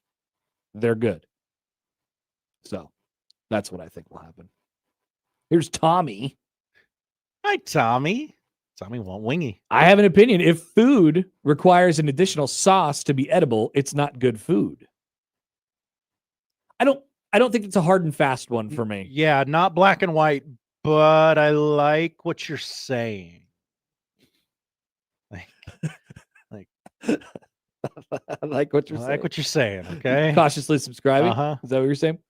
From the 402. Hi, 402. In my opinion, Connor, I think Biff Pogy smells just how he looks. I actually kind of think that like he a trash compactor. He's kind of got some swag. Like, I actually kind of think that he would smell good. We'll have to get somebody up close on Saturday. I think there's a chance that Biff Pogy might smell good.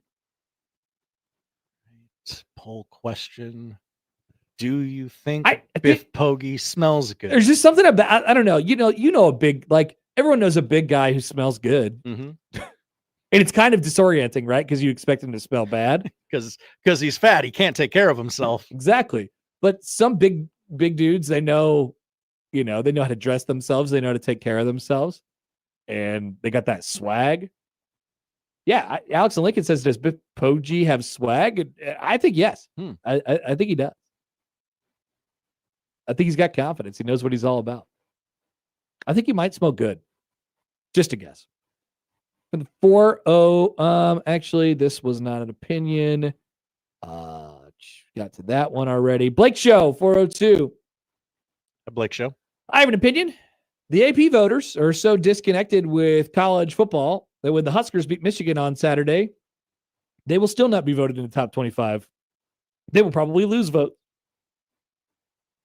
People are having quite the issues with the AP poll these days. Oh, my goodness.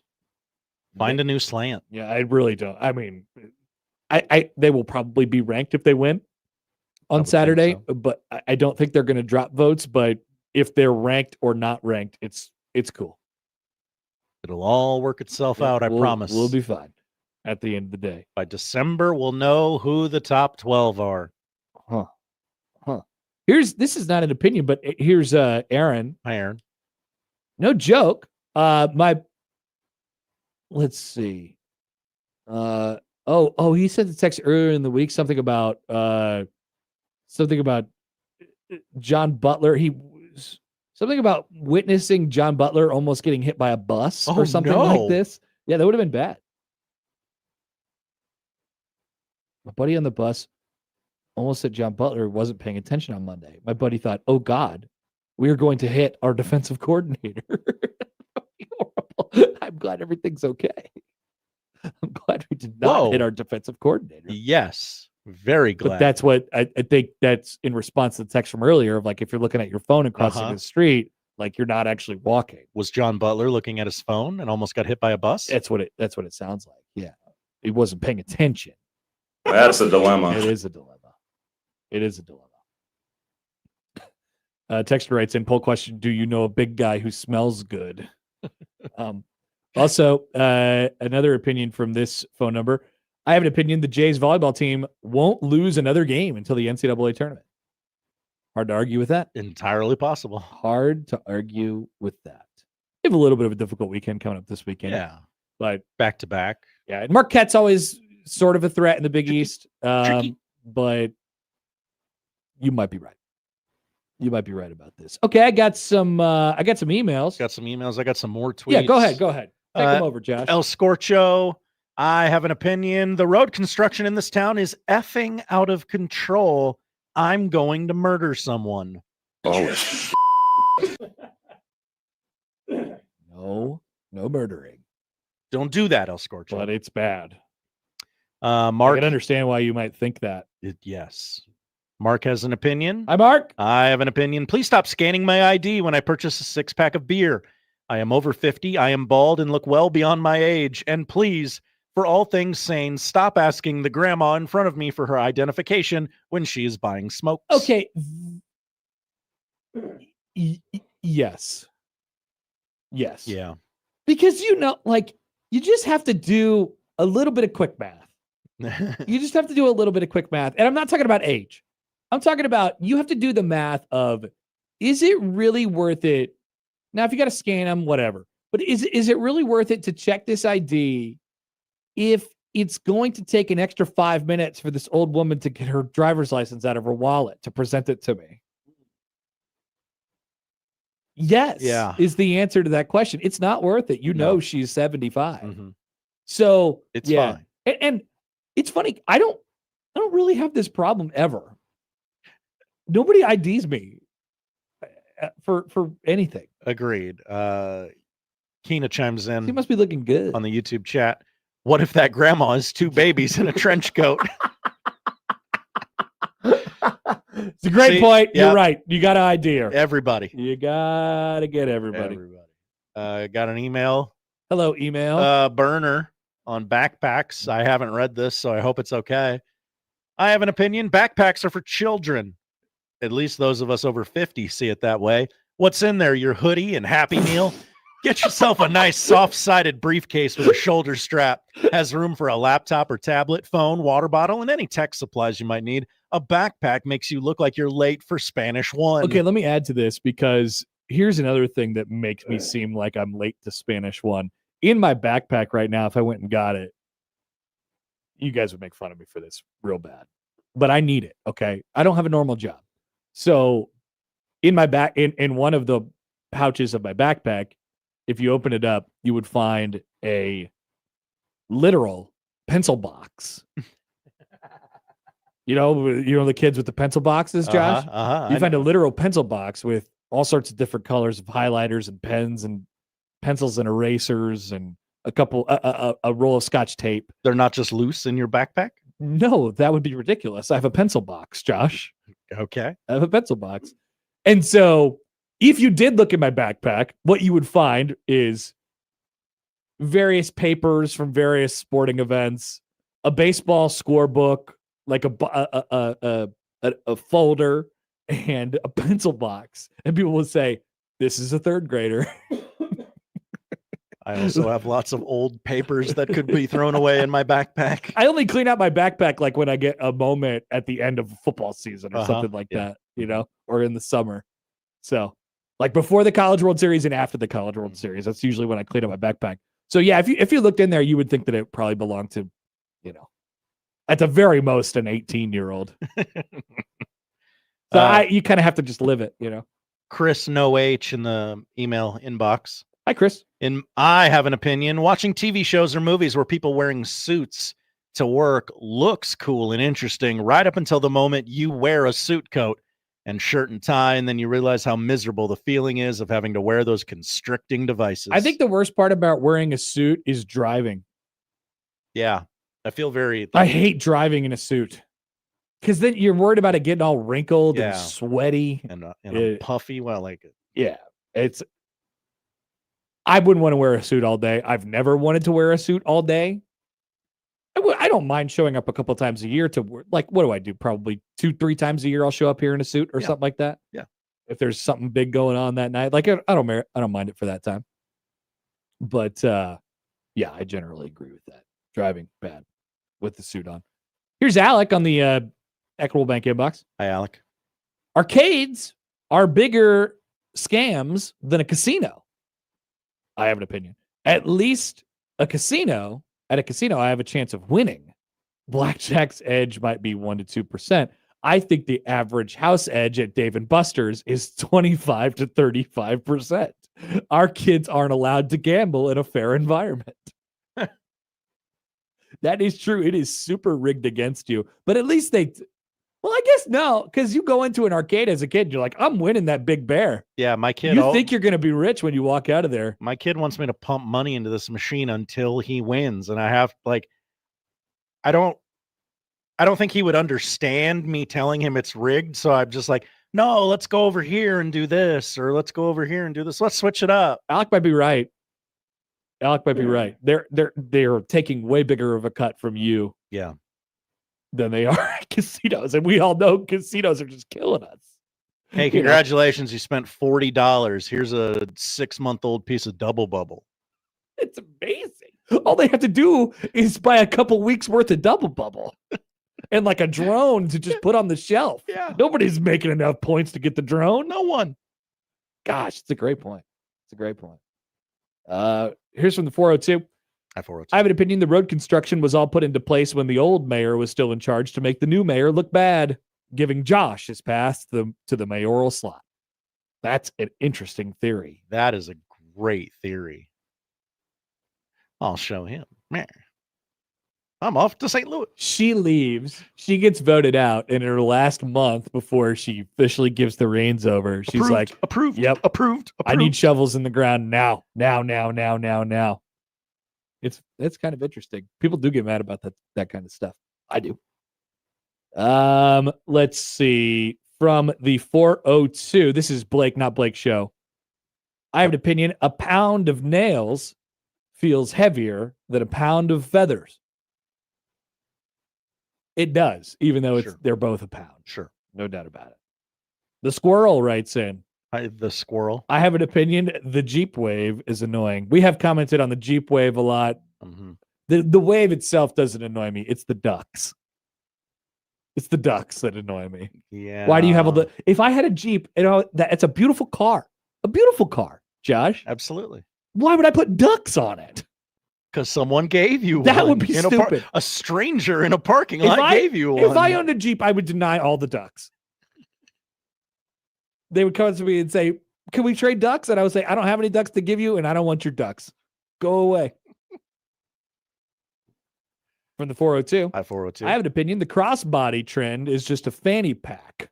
And then there's another thing that this person says about it, but I won't read that. Oh, my. Yet, well, the fanny packs are almost over, right? Those are out now. It was in for a minute. I think they're out now. Fanny packs are back out. No, it was in like in the 90s, and then it was out, and then it came back. Sure. And I think it's out again. Mm-hmm. I think we're into the crossbody bags at this point. Jeff writes in, my 5-year-old handshake meme, Happer, both have pencil boxes. I have pencil box. I'll go get my pencil box at the break. I'll show you guys. What's in there. That'll be our next segment. Let's take a look inside Connor's pencil box. Yeah, we looked through Josh Peterson's algo yesterday. Now we'll look through Connor's pencil box. You guys will be surprised at what we see. It's Michigan week. Let's see. From the 402, Hi, 402. 80% of the backpackers in an airport are just backwards pregnant with absolutely no spatial awareness. That's a good point. They put a lot of stuff in that bag. I am the type of person who doesn't mind checking a bag. I don't understand what people's problem with checking a bag is. Oh, they lost it one time out of the 700 times I've flown. Get over it. It costs $12.50. Now you gotta get the bags to fly free. I know Southwest is doing away from that now, which is sad. But yeah, I don't get the downside. Put the bag on the plane. I don't have to worry about it. It comes out of the conveyor belt when I'm done. It doesn't cost me any money. What's the issue? I'd rather do that than pack 7,000 items of clothing into my backpack and walk around like I'm climbing Mount Kilimanjaro. That would be stupid of me. I would not do that. Can you put this backpack in the bin? Make sure it fits. No, I know it fits. This sounds like a nightmare. Venmo Chris, imagine owning a suit. Must be nice being rich. You're gonna not like to hear this, Chris. I have multiple suits. Whoa. Multiple suits. How many suits do you have, Josh? One. Is that it used to be blueberry money, and now it's if you have multiple suits. Multiple suit money, yeah. Yeah. Well, I really learned a lot about you yesterday, too. What? Old Moneybags Happer. What do you mean? Just some decisions you've made in life. Oh, yeah. Would No, lead no, no. others to believe that you have several monies. Wrong. This is leading to my poverty, Josh. The thing that you're referencing will lead to my inevitable downfall. Okay. So you got it all wrong, baby. Whatever you got to tell yourself. You got it all wrong. Anything else that we missed? Are you reading opinions live? See what? I'm just reading comments. Okay. Anything on there? I think we're good. Okay. Maybe a stray one after the break. All I right. don't know. We'll catch up. I'll go grab my pencil box. Oh yeah, we'll go through that thing. Thanks for your opinions. Don't be surprised if you get a little correspondence from Josh Hodson. Bing. This afternoon. Back after this on 1620 The Zone.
All right, a couple things we got to take care of here. First of all, stray opinion from Dave on YouTube. I have an opinion. We need one football, basketball, and soccer match broadcast exclusively from the end line so we understand how annoying it is in volleyball. I'm not saying that I support the angle in its entirety. I'm saying that I don't mind it sometimes. You guys always have a panic attack whenever they do it for 10 seconds at a volleyball game. You guys need to calm down. Point could be over in 10 seconds, Connor. It could be. Then I miss everything. You might miss 1 point. Yep. But that's only if you don't have eyes. I can see. Exactly. That's what I'm saying. I can see the ball when the camera's on the end line in the volleyball game. I don't know. You don't know what side the ball's on. It's in the air. Yeah, it's the team that's hitting it. Nah. The team that's going like this. Sometimes going like sometimes this, they try and fake out the opponent, and it's I don't get it. I don't get it. Whirlwind. Doing a soccer match from the end line would be horrific. I will say that. Okay, yes. That would be horrific. You would have no idea what's going on. I went down when I went to the soccer game at Creighton on Friday last week. Or Saturday. Yeah, it was Saturday. And we went and sat in those Adirondack chairs that they have on that north end at Morrison. They're awesome. And when the action was near us, it was great. There was a goal that was scored 10 feet in front of us. It was awesome. But it was on the other side. I'm like, what are we doing here? We gotta find something. Can we play games on our phones or something like that? It's like the game isn't even going on. Mm-hmm. So that would be bad. They should not do that for a soccer game. And that was our stray opinion. Okay. Good opinion, Dave. Pencil box. Yeah, what's in your pencil box? All right. So I came in with my pencil box, and another one of our coworkers said, "What's this bit?" And I go, "This is not a bit, okay? This is my life.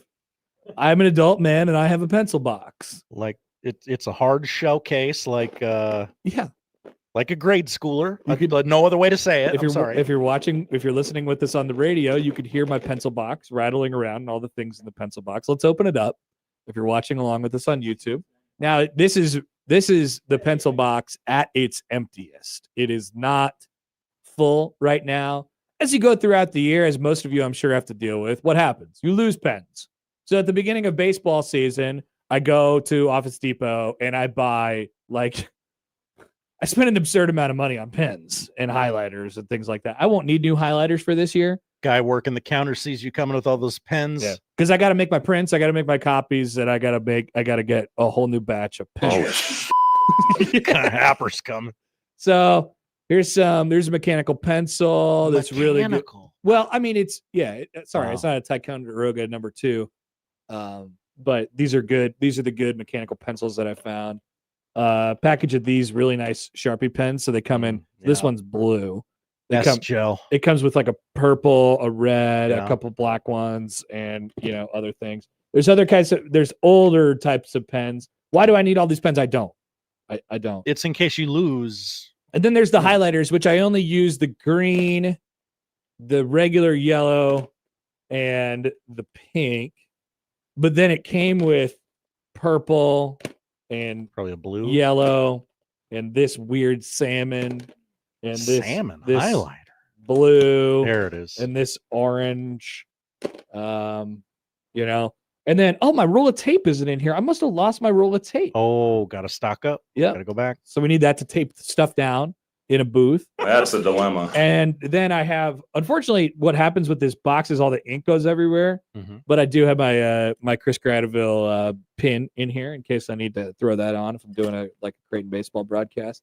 And then there is a thing of Aquaphor in here in case it's the spring and my lips get dry. Okay. But I don't like using this stuff, so it's in here. What's the pen in there that you're absolutely not loaning out to anyone? Like, nope, that's the good one. It's this one right here. It's this. Okay.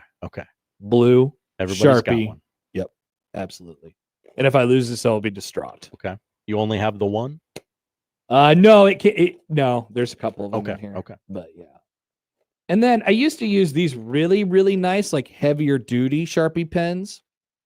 They don't write as well. They don't write as well for what I'm trying to do. I'm trying to take up a small amount of space in the areas in which I'm writing on. So you gotta get stuff that's tailored to you, right? And this pencil box and the items inside of it is tailored to me.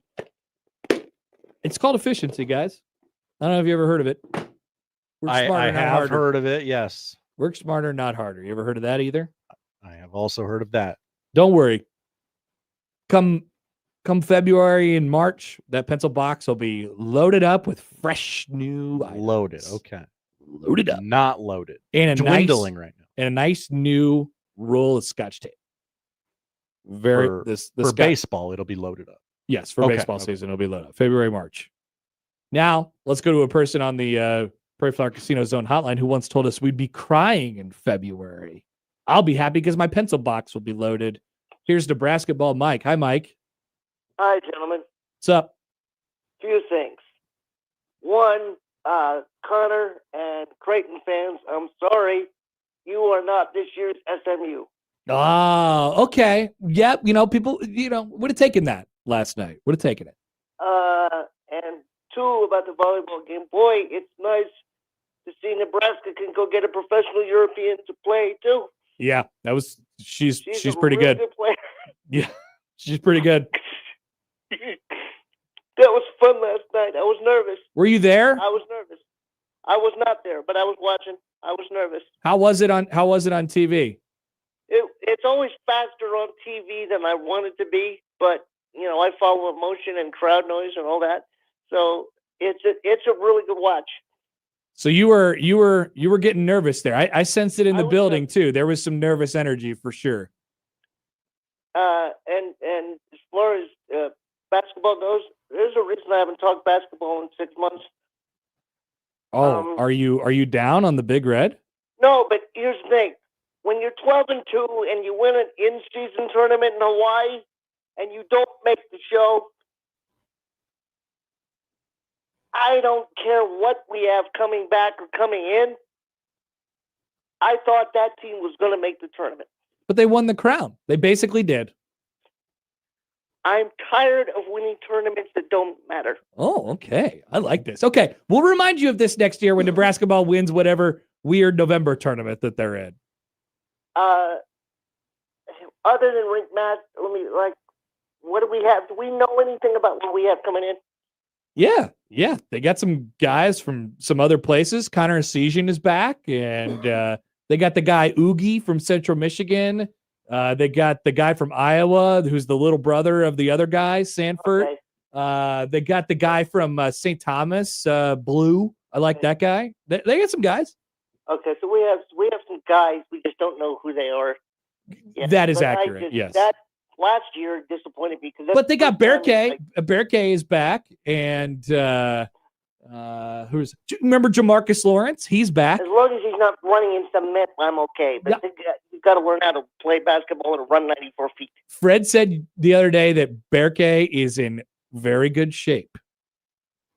Well, if he needs me to walk miles in my wheelchair and teach him how to follow me for an hour, I'll do it. He can push you around.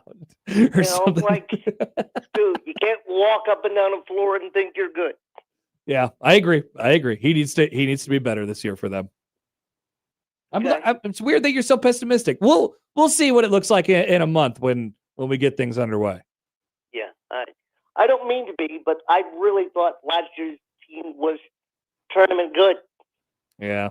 They just didn't get a couple of those wins that they needed. Yeah, they did. Thank you, Mike. All right. It's going to be interesting when that's a dilemma. The nervous energy from last night in the arena. What will it be like whenever Creighton does beat Nebraska in volleyball? And people will say, "Well, that's never gonna happen." Well, that's fine. That's Creighton's Super Bowl. Oh, okay. Yeah, you're probably right. That's Creighton's Super Bowl. Doesn't mean anything to us. Gotcha. Just another Tuesday. We have very interesting dynamics with both volleyball and with basketball. Like when Creighton loses to Nebraska, it's like that's doesn't feel like it's supposed to happen, right? If Creighton would ever beat Nebraska in volleyball, that'd be like, whoa, that's not supposed to happen, But maybe it helps out the rivalry. Like I said to Mitch earlier, closer and closer that Creighton gets, and you get to those 5 setters, 5 setters 3 of the last 4 years. Creighton's basically like a top, 15-ish team in the country. They are way more of a threat now to Nebraska than they ever have been. Maybe the rivalry actually turns into a rivalry at some point. It grows into contention rather than I love volleyball. Maybe. Let's see. Dave on my pencil box says that is a much larger pencil box than I was expecting. Yeah, I think a lot of people were picturing maybe a soft zip. Oh, like a pencil pouch, a pencil pouch. No. I said pencil box. I meant pencil box. You meant it. This is the pencil box. Also, Padilla, speaking of me holding stuff up to the camera, Padilla made fun of me last night afterwards because when I was doing my set 5 thing last night, my one shining moment, I forgot that I had I was just so in it. I forgot that I had my script in my hand. So it was like, pretend this phone is like a piece of paper, Josh. Okay. So I was like, it's not, whatever. I'm all fired up. It's the 2 best words in volleyball. Set 5. But I held my paper and I forgot that I had my paper in my hand. And I was like, I was like, damn it. Why do I still have this paper in my hand? So it was like I was doing 4 instead of 5. So Padilla made fun of me of that. Rightfully so. Tough but fair. 1 o'clock hour, we have Big Ten Power Rankings with tiers. Don't forget. People do not forget. Yes. We will come back with more. Yeah, we should get to this Clemson Dabo Swinney situation since that's what we named the stream today. I learned how to type trademark. Good job. For the show today. You put it in parentheses and then it becomes smaller. Well, that's not how you do it on a Windows. Oh, okay. Well, more on that from Josh. Yeah. When we come back on 1620 The Zone. I'm a fabulous driver. The Connor Happer Show. I'm one of the best friends you could ever have in your life. On 1620 The Zone. I hate you.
I'm still going for it, even with higher stroke risk from atrial fibrillation, an irregular heartbeat not caused by a heart valve problem. Over a 3-year study, Eliquis apixaban tablets reduced stroke risk better than warfarin, and over 97% of Eliquis patients did not experience a stroke. A first stroke occurred in 2.9% of warfarin patients versus 2.3% of Eliquis patients.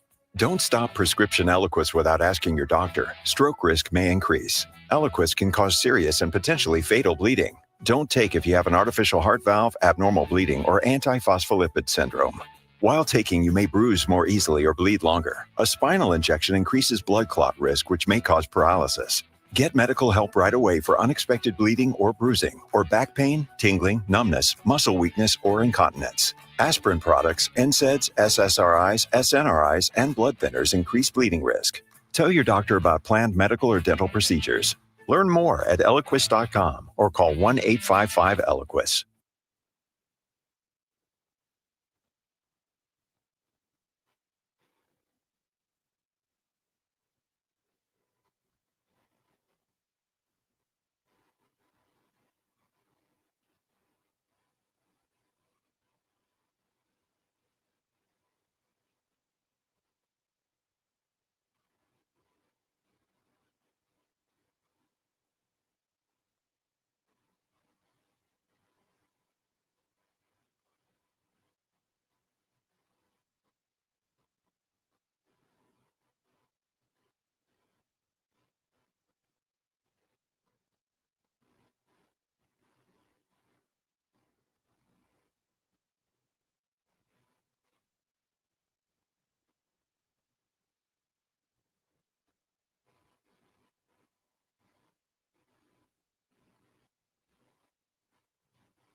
Let's get back to the Connor Happer Show on 1620 The Zone. Here comes the clown.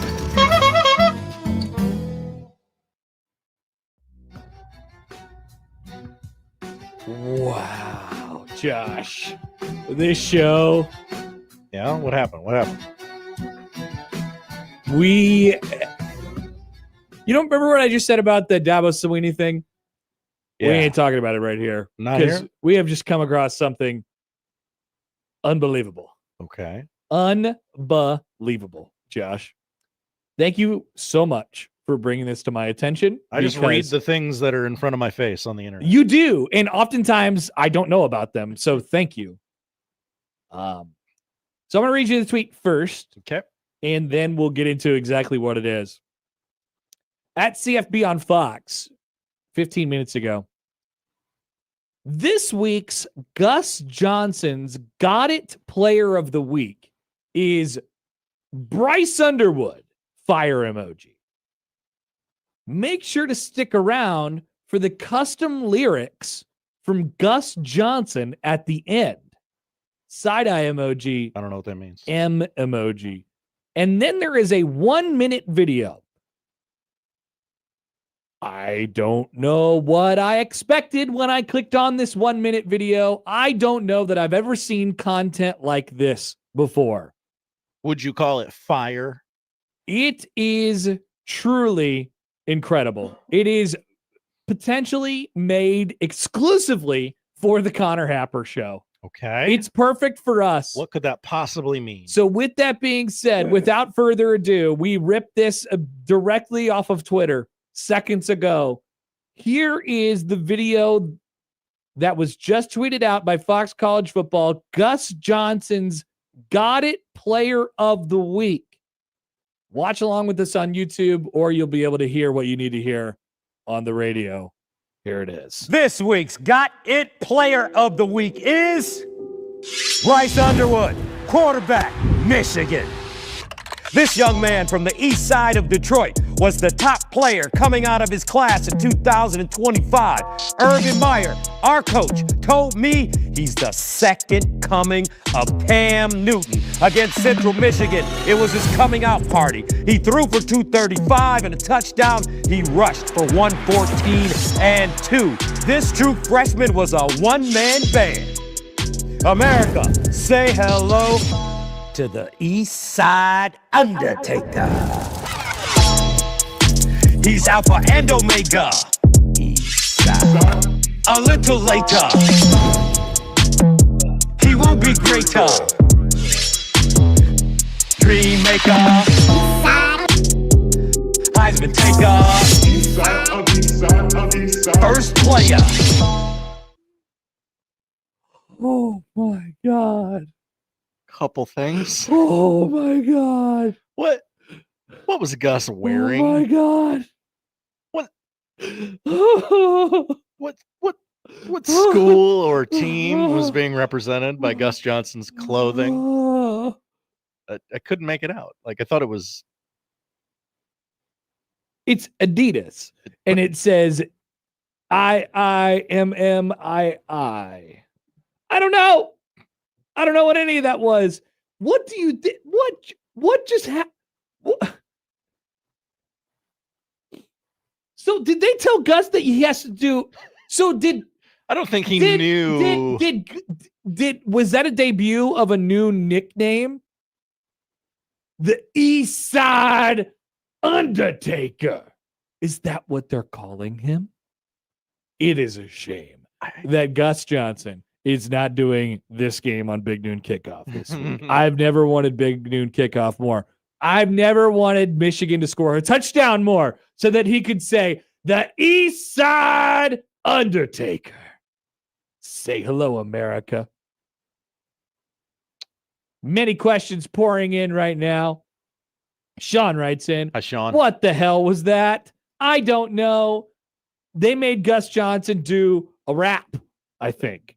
But I'm not entirely sure they said, okay, Gus, we're going to turn this into a rap. What do you have? I think they made him say silly things and like auto-tuned it to a certain beat. Like they kind of like shoehorned it into a rap. I don't mean to nitpick the video, but that was the vibe I was getting. A music we producer. Have to play it again. Ian, a music producer, says that song is why I ask clients not to call me a producer. We can play it again, right? What time is it? We got time, right? Sure. I mean, not really. Whatever. But so do we want to see this again? That's what I'm hearing? We want to see this again? I kind of do, yeah. All right. I don't know what does everyone else think? You asked for it, Josh. This week's Got It Player of the Week is Bryce Underwood, quarterback, Michigan. This young man from the east side of Detroit was the top player coming out of his class in 2025. Urban Meyer, our coach, told me he's the second coming of Cam Newton. Against Central Michigan, it was his coming out party. He threw for 235 and a touchdown. He rushed for 114 and 2. This true freshman was a one-man band. America, say hello to the East Side Undertaker. He's Alpha and Omega. East Side. A little later. What does that mean? He will be greater. Dream maker. Heisman taker. I don't think he knows he's rapping. First player. No, I think I don't know. I think he does. I think all of that. I think he was cool with all that. Oh, I think he was cool with all that. I think he was cool with all that. Black Cat wants us to write an Andrew Morgan remix, and that's a great idea. Corn and soybeans. So basically what we're asking for is me in the styling of Gus Johnson does another East Side Undertaker video, but it's Andrew Morgan.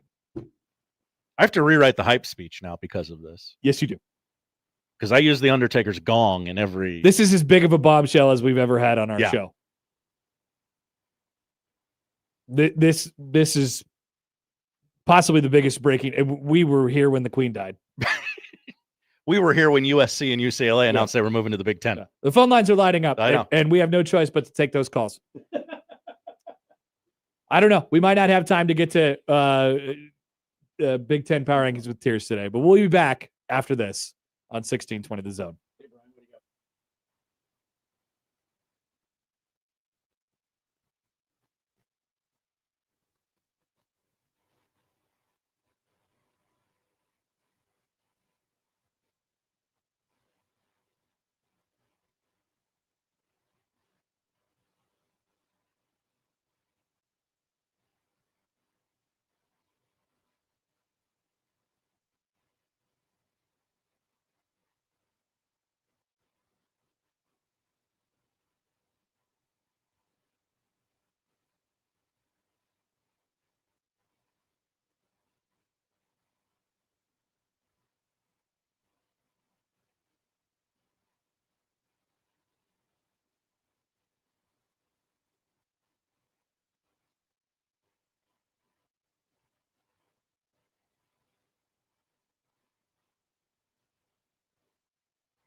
I think you have to credit Fox because a lot of companies would take their number one primary play-by-play announcer and they would, Protect them. There's always just a way that they've operated, right? Not with this guy, not with Gus Johnson. They put him in a rap about Bryce Underwood being the East Side Undertaker.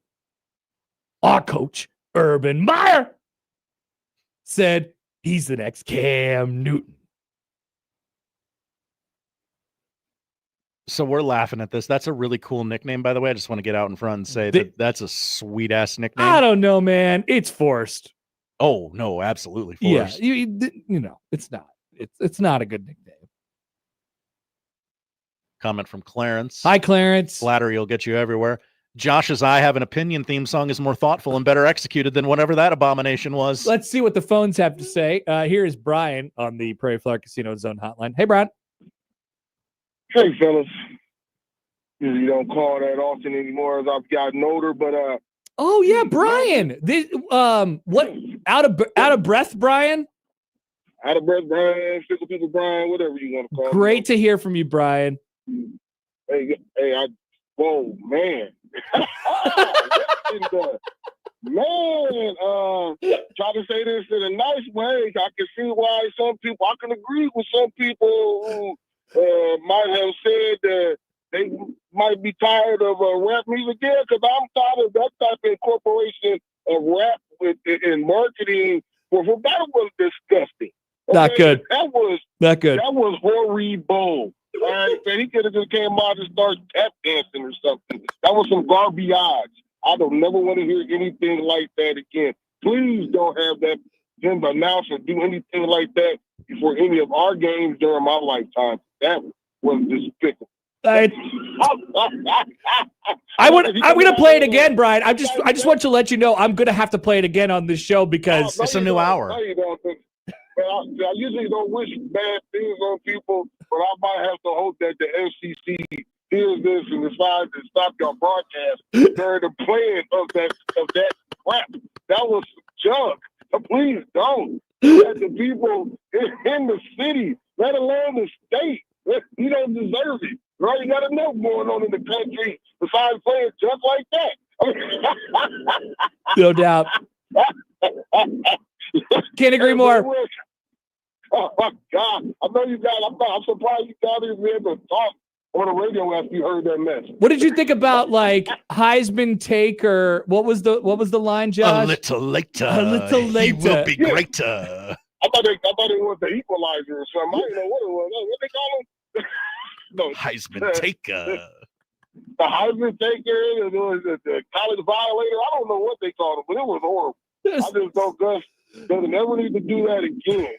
I'm like, Great to hear from you, Brian. Excellent to hear from you, my friend. Whoever was the person in the marketing team that came up with that needs a letter of resignation immediately. That's it. Good night. Good night. Thank you, Brian. Great to hear from you. Excellent. Rack 'em. Yep. Glad to get that confirmation. Horrible. But I told Brian, I said, I mean, maybe he turned off the radio now, but I said, people might not know what we're talking about. Yeah, new audience coming in through the break, and so we'll have new to play hour. And I want to take every angle we could possibly take with this video, because like I said, this is the biggest piece of breaking news we've ever received. Yeah. Yes, I know we were on air when the Queen died. Mm-hmm. Yes, I know we were on air when we got the American Pope. Yes, I know we were on air when USC and UCLA joined the Big Ten, and a variety of other different things as well. This is it. This trumps them all. This is it. I thought my one shining moment was last night in between the fourth and fifth set. Nope. It's now. This is what I'll be remembered for. That's a dilemma. It is. It's a dilemma for a lot of people. It's a dilemma because Out of Breath Brian is going to call the FCC and say, we can't be on the radio anymore, but we owe it to you guys. We owe it to you guys to give you the news. And this is the news. This is the news. Sometimes the news, you don't want to hear it, but you have to hear this. Once again, without further ado, Gus Johnson's song, rap. I don't know about with spoken word. A lot of sword sheathing. Yeah. Listen for the sword sheathing in this video. You will be in awe at how much sword sheathing there is. Listen, there's a special kind. Once they call it brain rot on TikTok, right? That's right. So there's this guy. God, I'm gonna regret saying this. Sure, but we're here now, though. So we can always play Gus to cover it up. So this guy, he got like an internship with Barstool, and for whatever reason, his videos started showing up, and his name was Hoopsify, or something like that. And he does these horrible videos, but they all have a bunch of dings in them. Ding, ding, ding, ding, ding. You know, every time he talks, every time he says a different word, basically it's a ding. And apparently there's something in the algo where that just hits, you know, the dings. Oh, okay. I wonder if the sword is positive SEO, you know, with the algo. So you listen for the swords, but here is Gus Johnson's song about Bryce Underwood this week. This week's Got It Player of the Week is Bryce Underwood, quarterback, Michigan. This young man from the East Side of Detroit was the top player coming out of his class in 2025. Urban Meyer, our coach, told me he's the second coming of Cam Newton against Central Michigan. It was his coming out party. He threw for 235 and a touchdown. He rushed for 114 and 2. This true freshman was a one-man band. America, say hello to the East Side Undertaker. He's Alpha and Omega. A little later, he will be greater. Dream maker, Heisman taker, first player. What does any of it mean? What does any of that mean?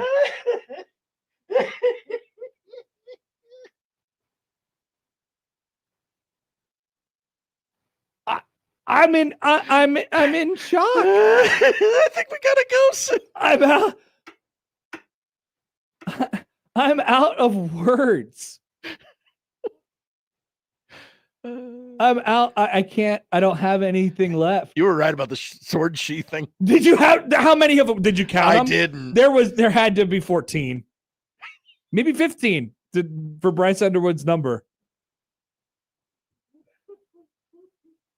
Somebody commented earlier. I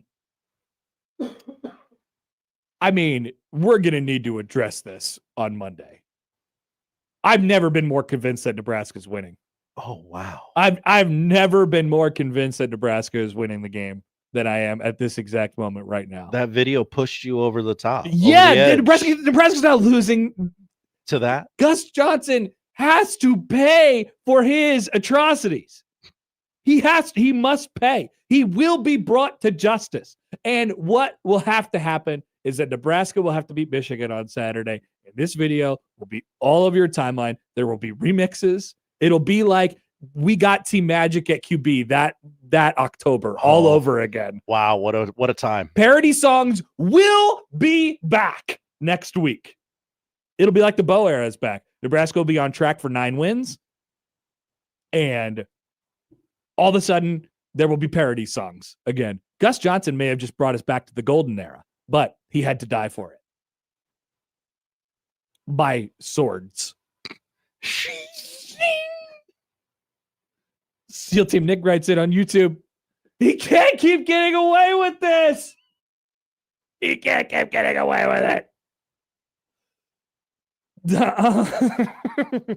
So I got a text from Ian, music producer Ian, during the break. Don't call him that. Who said, basically, Connor, I'm here for you.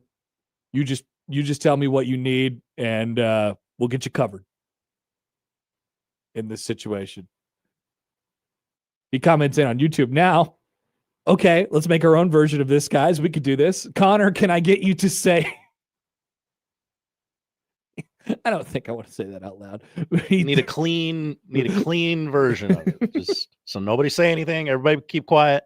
Just something that rhymes with something, and then rhyme that same word to that same word again. As a Twitter commenter, Dr. Scabby something. Right, Sid? He's rhyming taker with taker twice and then with maker.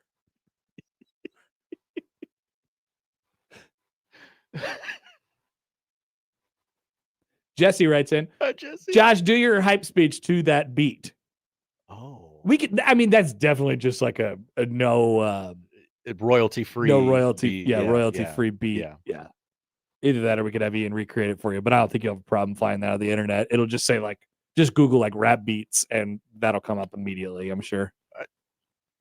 Why isn't every college football account talking about this? I don't know. Why is no one talking about this? I mean, we are way ahead of the curve here. This is going to blow up on Twitter like later this afternoon or tomorrow. Everybody has to be talking. Everybody has to be talking about this eventually. I don't know what more I could do to bring it to the attention of people. Again, unless it's one of those things like, some people don't like reporting bad news.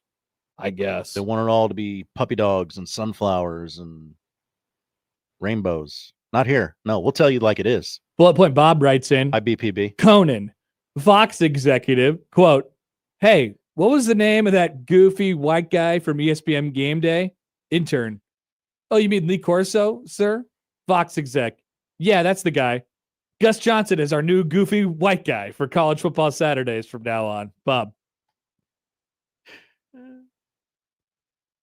I got to do a total teardown on the hype speech. I wrote it yesterday afternoon. Yeah, it's over. Total teardown. We got to start from point zero. I have to get in the lab. I'm going to have to work with this. In reality, here's an appropriate take. Okay. Jeff writes in on the text line. Hi, Jeff. Dude has one good game and they wasted no time to what? Yes. Seriously. Like, was that necessary? If you needed some more fuel for disrespect, you got another one. Oh, yeah. You got another one. Ooh, he can run. Ooh, they don't want to talk about you, Dylan. Like, one of the lyrics in the song was, he threw for 235. He threw for 230 and a touchdown. He threw for 535. He's not Case Keenum. He threw for 235. Yeah. And like he had 300 all-purpose yards. Okay. Who doesn't have 300 all-purpose yards against Central Michigan when we win by 60? What is this? What just happened? Dylan's dad played over a decade in the National Football League. This guy's Cam Newton because he had 300 all-purpose yards against Central Michigan in September. What the hell? What the hell? Travis had some potential lyric ideas. Hi, Travis. Do you want me to read these? Sure. Dylan Raiola. He's the Southwestern gunslinger. Doesn't let the ball linger. A true Heisman ringer. But you have to do it in the Heisman taker. Southwestern gunslinger. Doesn't let the ball linger. A true Heisman ringer. Oh, man. Oh, man. Oh, yeah. That same guy who just rapped that song, that was the same guy who did this. Warren looking, and it's intercepted at the goal line. Unbelievable. Wow, Jack Sawyer, the hero, Captain Jack. Where's his song? Where's what song? Captain Jack's. Oh, yeah. Gus makes a Captain Jack song. Uh-huh. I think Lonely Island covered that pretty well. Jake, feeling like a lot of the listeners right now, I'm sure. I'm so shook. This makes me feel weird on the inside. I don't know where to go. SEAL Team Nick again. Maybe someone could get the message to the Memorial Stadium. Maybe and every time Bryce Underwood throws an incompletion, you do. Or you play the Undertaker gong. Like, do you think Bryce Underwood was? Do you think he okayed this? Do you think they were like, not "Hey, a we're going to chance. make a song about you"? Not a chance. He's like 15 years old. He can't consent for something like that. Poor kid. We have to take a break. I don't know what the other side will hold. How do we move on? I don't know where we go from here. How do we move on? Maybe we get to that Dabo Swinney situation. It is the title of the show today. Might be the Caitlin Clark of the day. Caitlin Clark of the day. Good bit. Back after this on 1620 The Zone.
Tomorrow is our roundtable.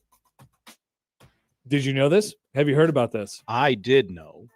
Of course you did, Not Josh. sure the audience knew. It is tomorrow. So come join us at Oscars at noon. All the boys will be together, and there will be many references made to the video that we just talked about during the roundtable. You can break down the East Side Undertaker. Oscars tomorrow.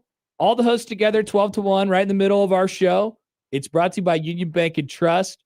Come on out. I'm sure they'll have great lunch specials going on at Oscars like they always do. You got to eat lunch anyway. You might as well eat it with us. Tommy want wingy. Hell yeah. I want chicken wings tomorrow, Josh. They will not turn the fryer off. That is my request. I want chicken wings. And I want to watch things on so many televisions. So Oscars, I've heard, is the best place for this.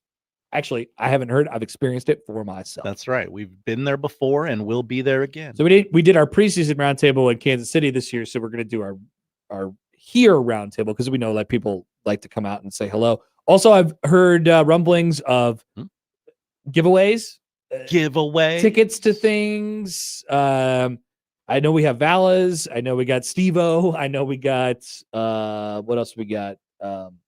I also maybe some more things. We have some more things. We have some more things coming on Friday as well. Also, we're anticipating a special guest on the show on Friday, but that's not tomorrow. Tomorrow's Thursday.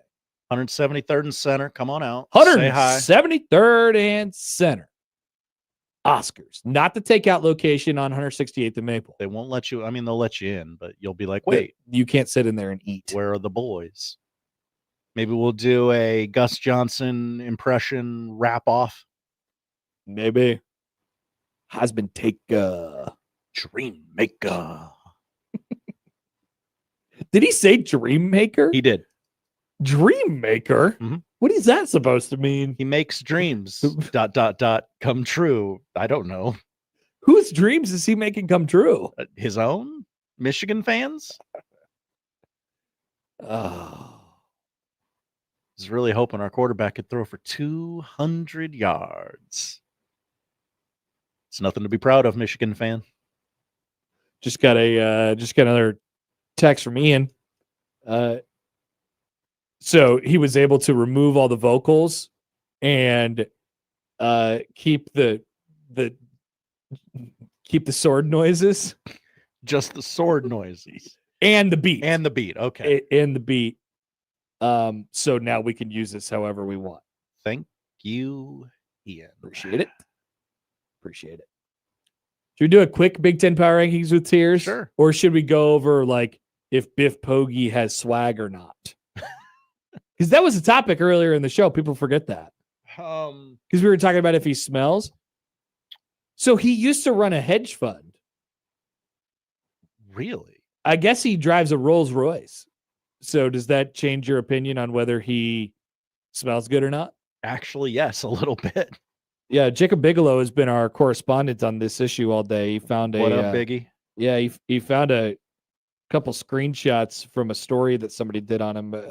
I don't know when this was, but yeah, he's a global textiles executive or something like that. Before coaching football, Pogy was a hedge fund manager with his father-in-law. Pogy's company, Samuel James Limited, was founded in 1986 and made him a multimillionaire. After 3 decades, Pogy relinquished the firm over to multiple former players. Weird. Not a conflict of interest. No. So does that change your opinion on whether he smells good or not? You want to change your vote, Josh? Log into your burner account and change your vote now. They could, the yeses could use some help. Interesting. Spoiler alert. All right. So quick power rankings with tiers here. Hit me. So no change in the top 3. Ohio State, Oregon, Penn State. Ohio State beat Ohio 37-9. Oregon beat Northwestern 34-13. Penn State beat Villanova 52-6. Of course, the very scary Villanova. Matt Rule, I hate playing Villanova. I hate playing those guys. Illinois, Michigan, USC, Nebraska, Indiana, Washington. That's 4 through 9. And then there's a tier break. We have an earlier tier break this week. Okay. Okay. So then it goes Michigan State. This is the category of teams I have no idea what to do with. But there, in my opinion, right now, there's a clear separation between these teams and the ones that I just listed. Michigan State, Iowa, Minnesota, Wisconsin. Michigan State, Iowa, Minnesota, Wisconsin. Michigan I don't know State. what they are.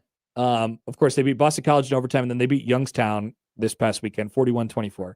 Iowa lost to Iowa State, but has not looked particularly impressive in wins against Albany or UMass. And then Minnesota lost to Cal this weekend. Wisconsin lost to Alabama and beat Miami of Ohio close. Like, what do we do with any of these teams? And then there is another tier added. There is the still bad category: Maryland, Rutgers, Purdue, Northwestern. And then we have created a new tier just for UCLA. It's called WTF. UCLA, the worst team in the conference, 3 weeks in a row, lost to New Mexico 35-10 and fired their coach. Ouch. Ouch. So, this week, let's do last week in the league first. Last week, the league went 7-0 against FCS teams. They went 3-1 against the group of five. Shout out to UCLA. And then they went 0-2 in their non-con games against Power 5 teams. Minnesota lost to Cal. Wisconsin lost to Alabama. And then there was a couple conference games, of course, last week as well. This week, you have 5 conference games.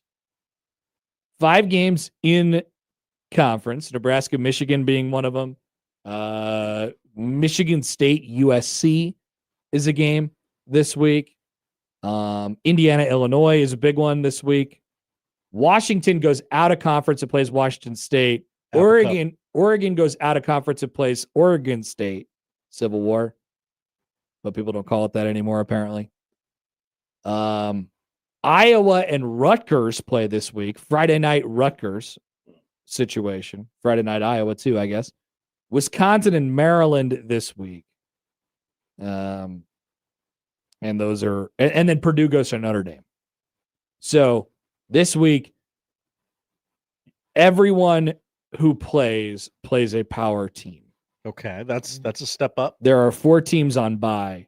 So once again, 5 conference games. Purdue's at Notre Dame. Oregon's against Oregon State. Washington is against Washington State. I know. Well, Connor, Oregon State isn't technically in the whatever. Okay, give me a freaking break. Come with us on the journey. It's a rivalry game. Okay. So there you go. We should learn a little bit in the Big Ten this week. I think there are the 2 games of great significance are Nebraska and Michigan and Indiana and Illinois. Definitely. Those you might refer to each of those games as college football playoff eliminators. Little separation Saturday. If you were a television executive, you would call it Separation Saturday. Yes. I'm not a television executive. No, you're not. So don't call it that. I would it's stupid. I would never say, "Hey, Gus, why don't you come on down and separation." You might call those games each college football playoff eliminator games. I might, yeah. It'd be hard for me to see Michigan making the playoff with 2 losses this early in the season. It'd be hard for me to see Nebraska making the playoff with a loss to Michigan and an assumed loss to Penn State. Assumed? Yes, assumed.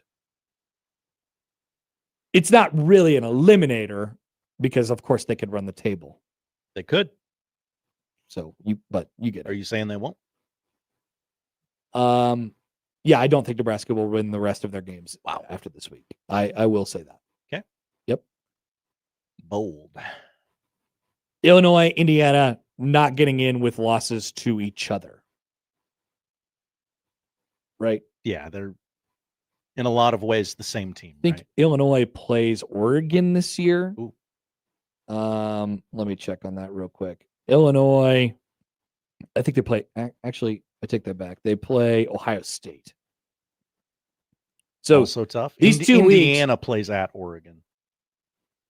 Indiana plays at Oregon. So Indiana and Illinois play each other this week. Illinois next week gets USC. Then they go to Purdue. And then they get Ohio State. So, like, are you with me? Are you on the track with me of potential college football playoff eliminator games there? Yes. Yes, I am. Doc says this. What's up, Doc? Honestly, Penn State doesn't look that impressive to me. Okay. Well, maybe we could. I don't know. They haven't yet. I mean, okay. Maybe we don't have to say assumed loss then. Take back everything I said about the whole tough place college football playoff eliminator. Tough game. place to play. I still think it's more likely than not that Nebraska loses to Penn State. Would you agree with that? Nebraska will not be favored in that game.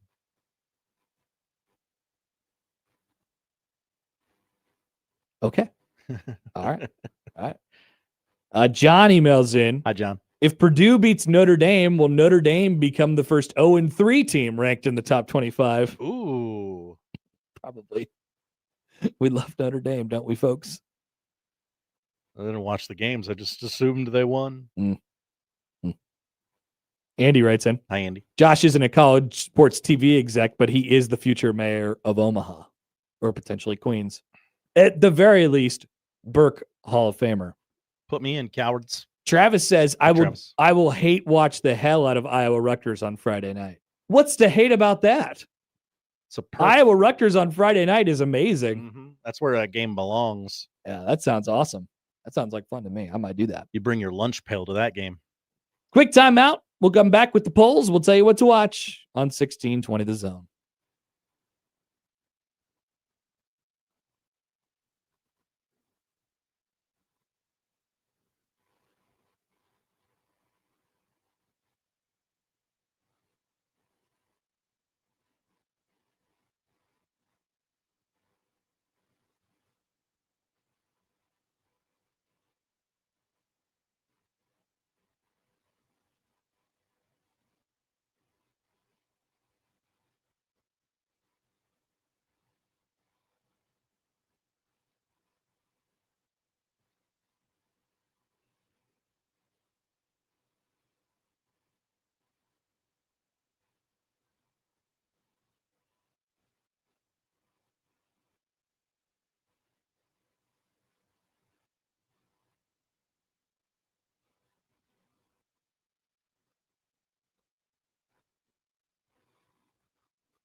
One of the Husker accounts just tweeted out the video of the last play of the 2005 Alamo Bowl.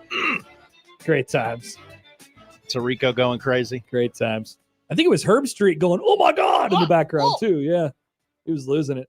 His dog was probably dropping a deuce on Tarico's loafer. The first one that. Yeah. The dead dog. Peter. No. What is it? What's the first dog? The dead. Ben. Ben. Is Ben the alive one or the dead one? The dead one. I think so too. Yeah, Ben was probably just a pup back then. Ben died, yes. Yes. Sadly. To the polls at Happer Show on the JTech Construction Zone Twitter feed. Do you know what an IFB is? I do. Yeah, me too. 77% don't. Matt should know, though. He should. Can you bone however you like? Yeah, baby. 89% say yes. We were talking about throw them bones for the record. Is Shazam an old guy move? It probably is, but that doesn't stop me from doing it. Yeah, I do it. 69% say yes. Nice. Do you think Biff Pogy smells good? I do. I do now. At the time we asked that question, I did not.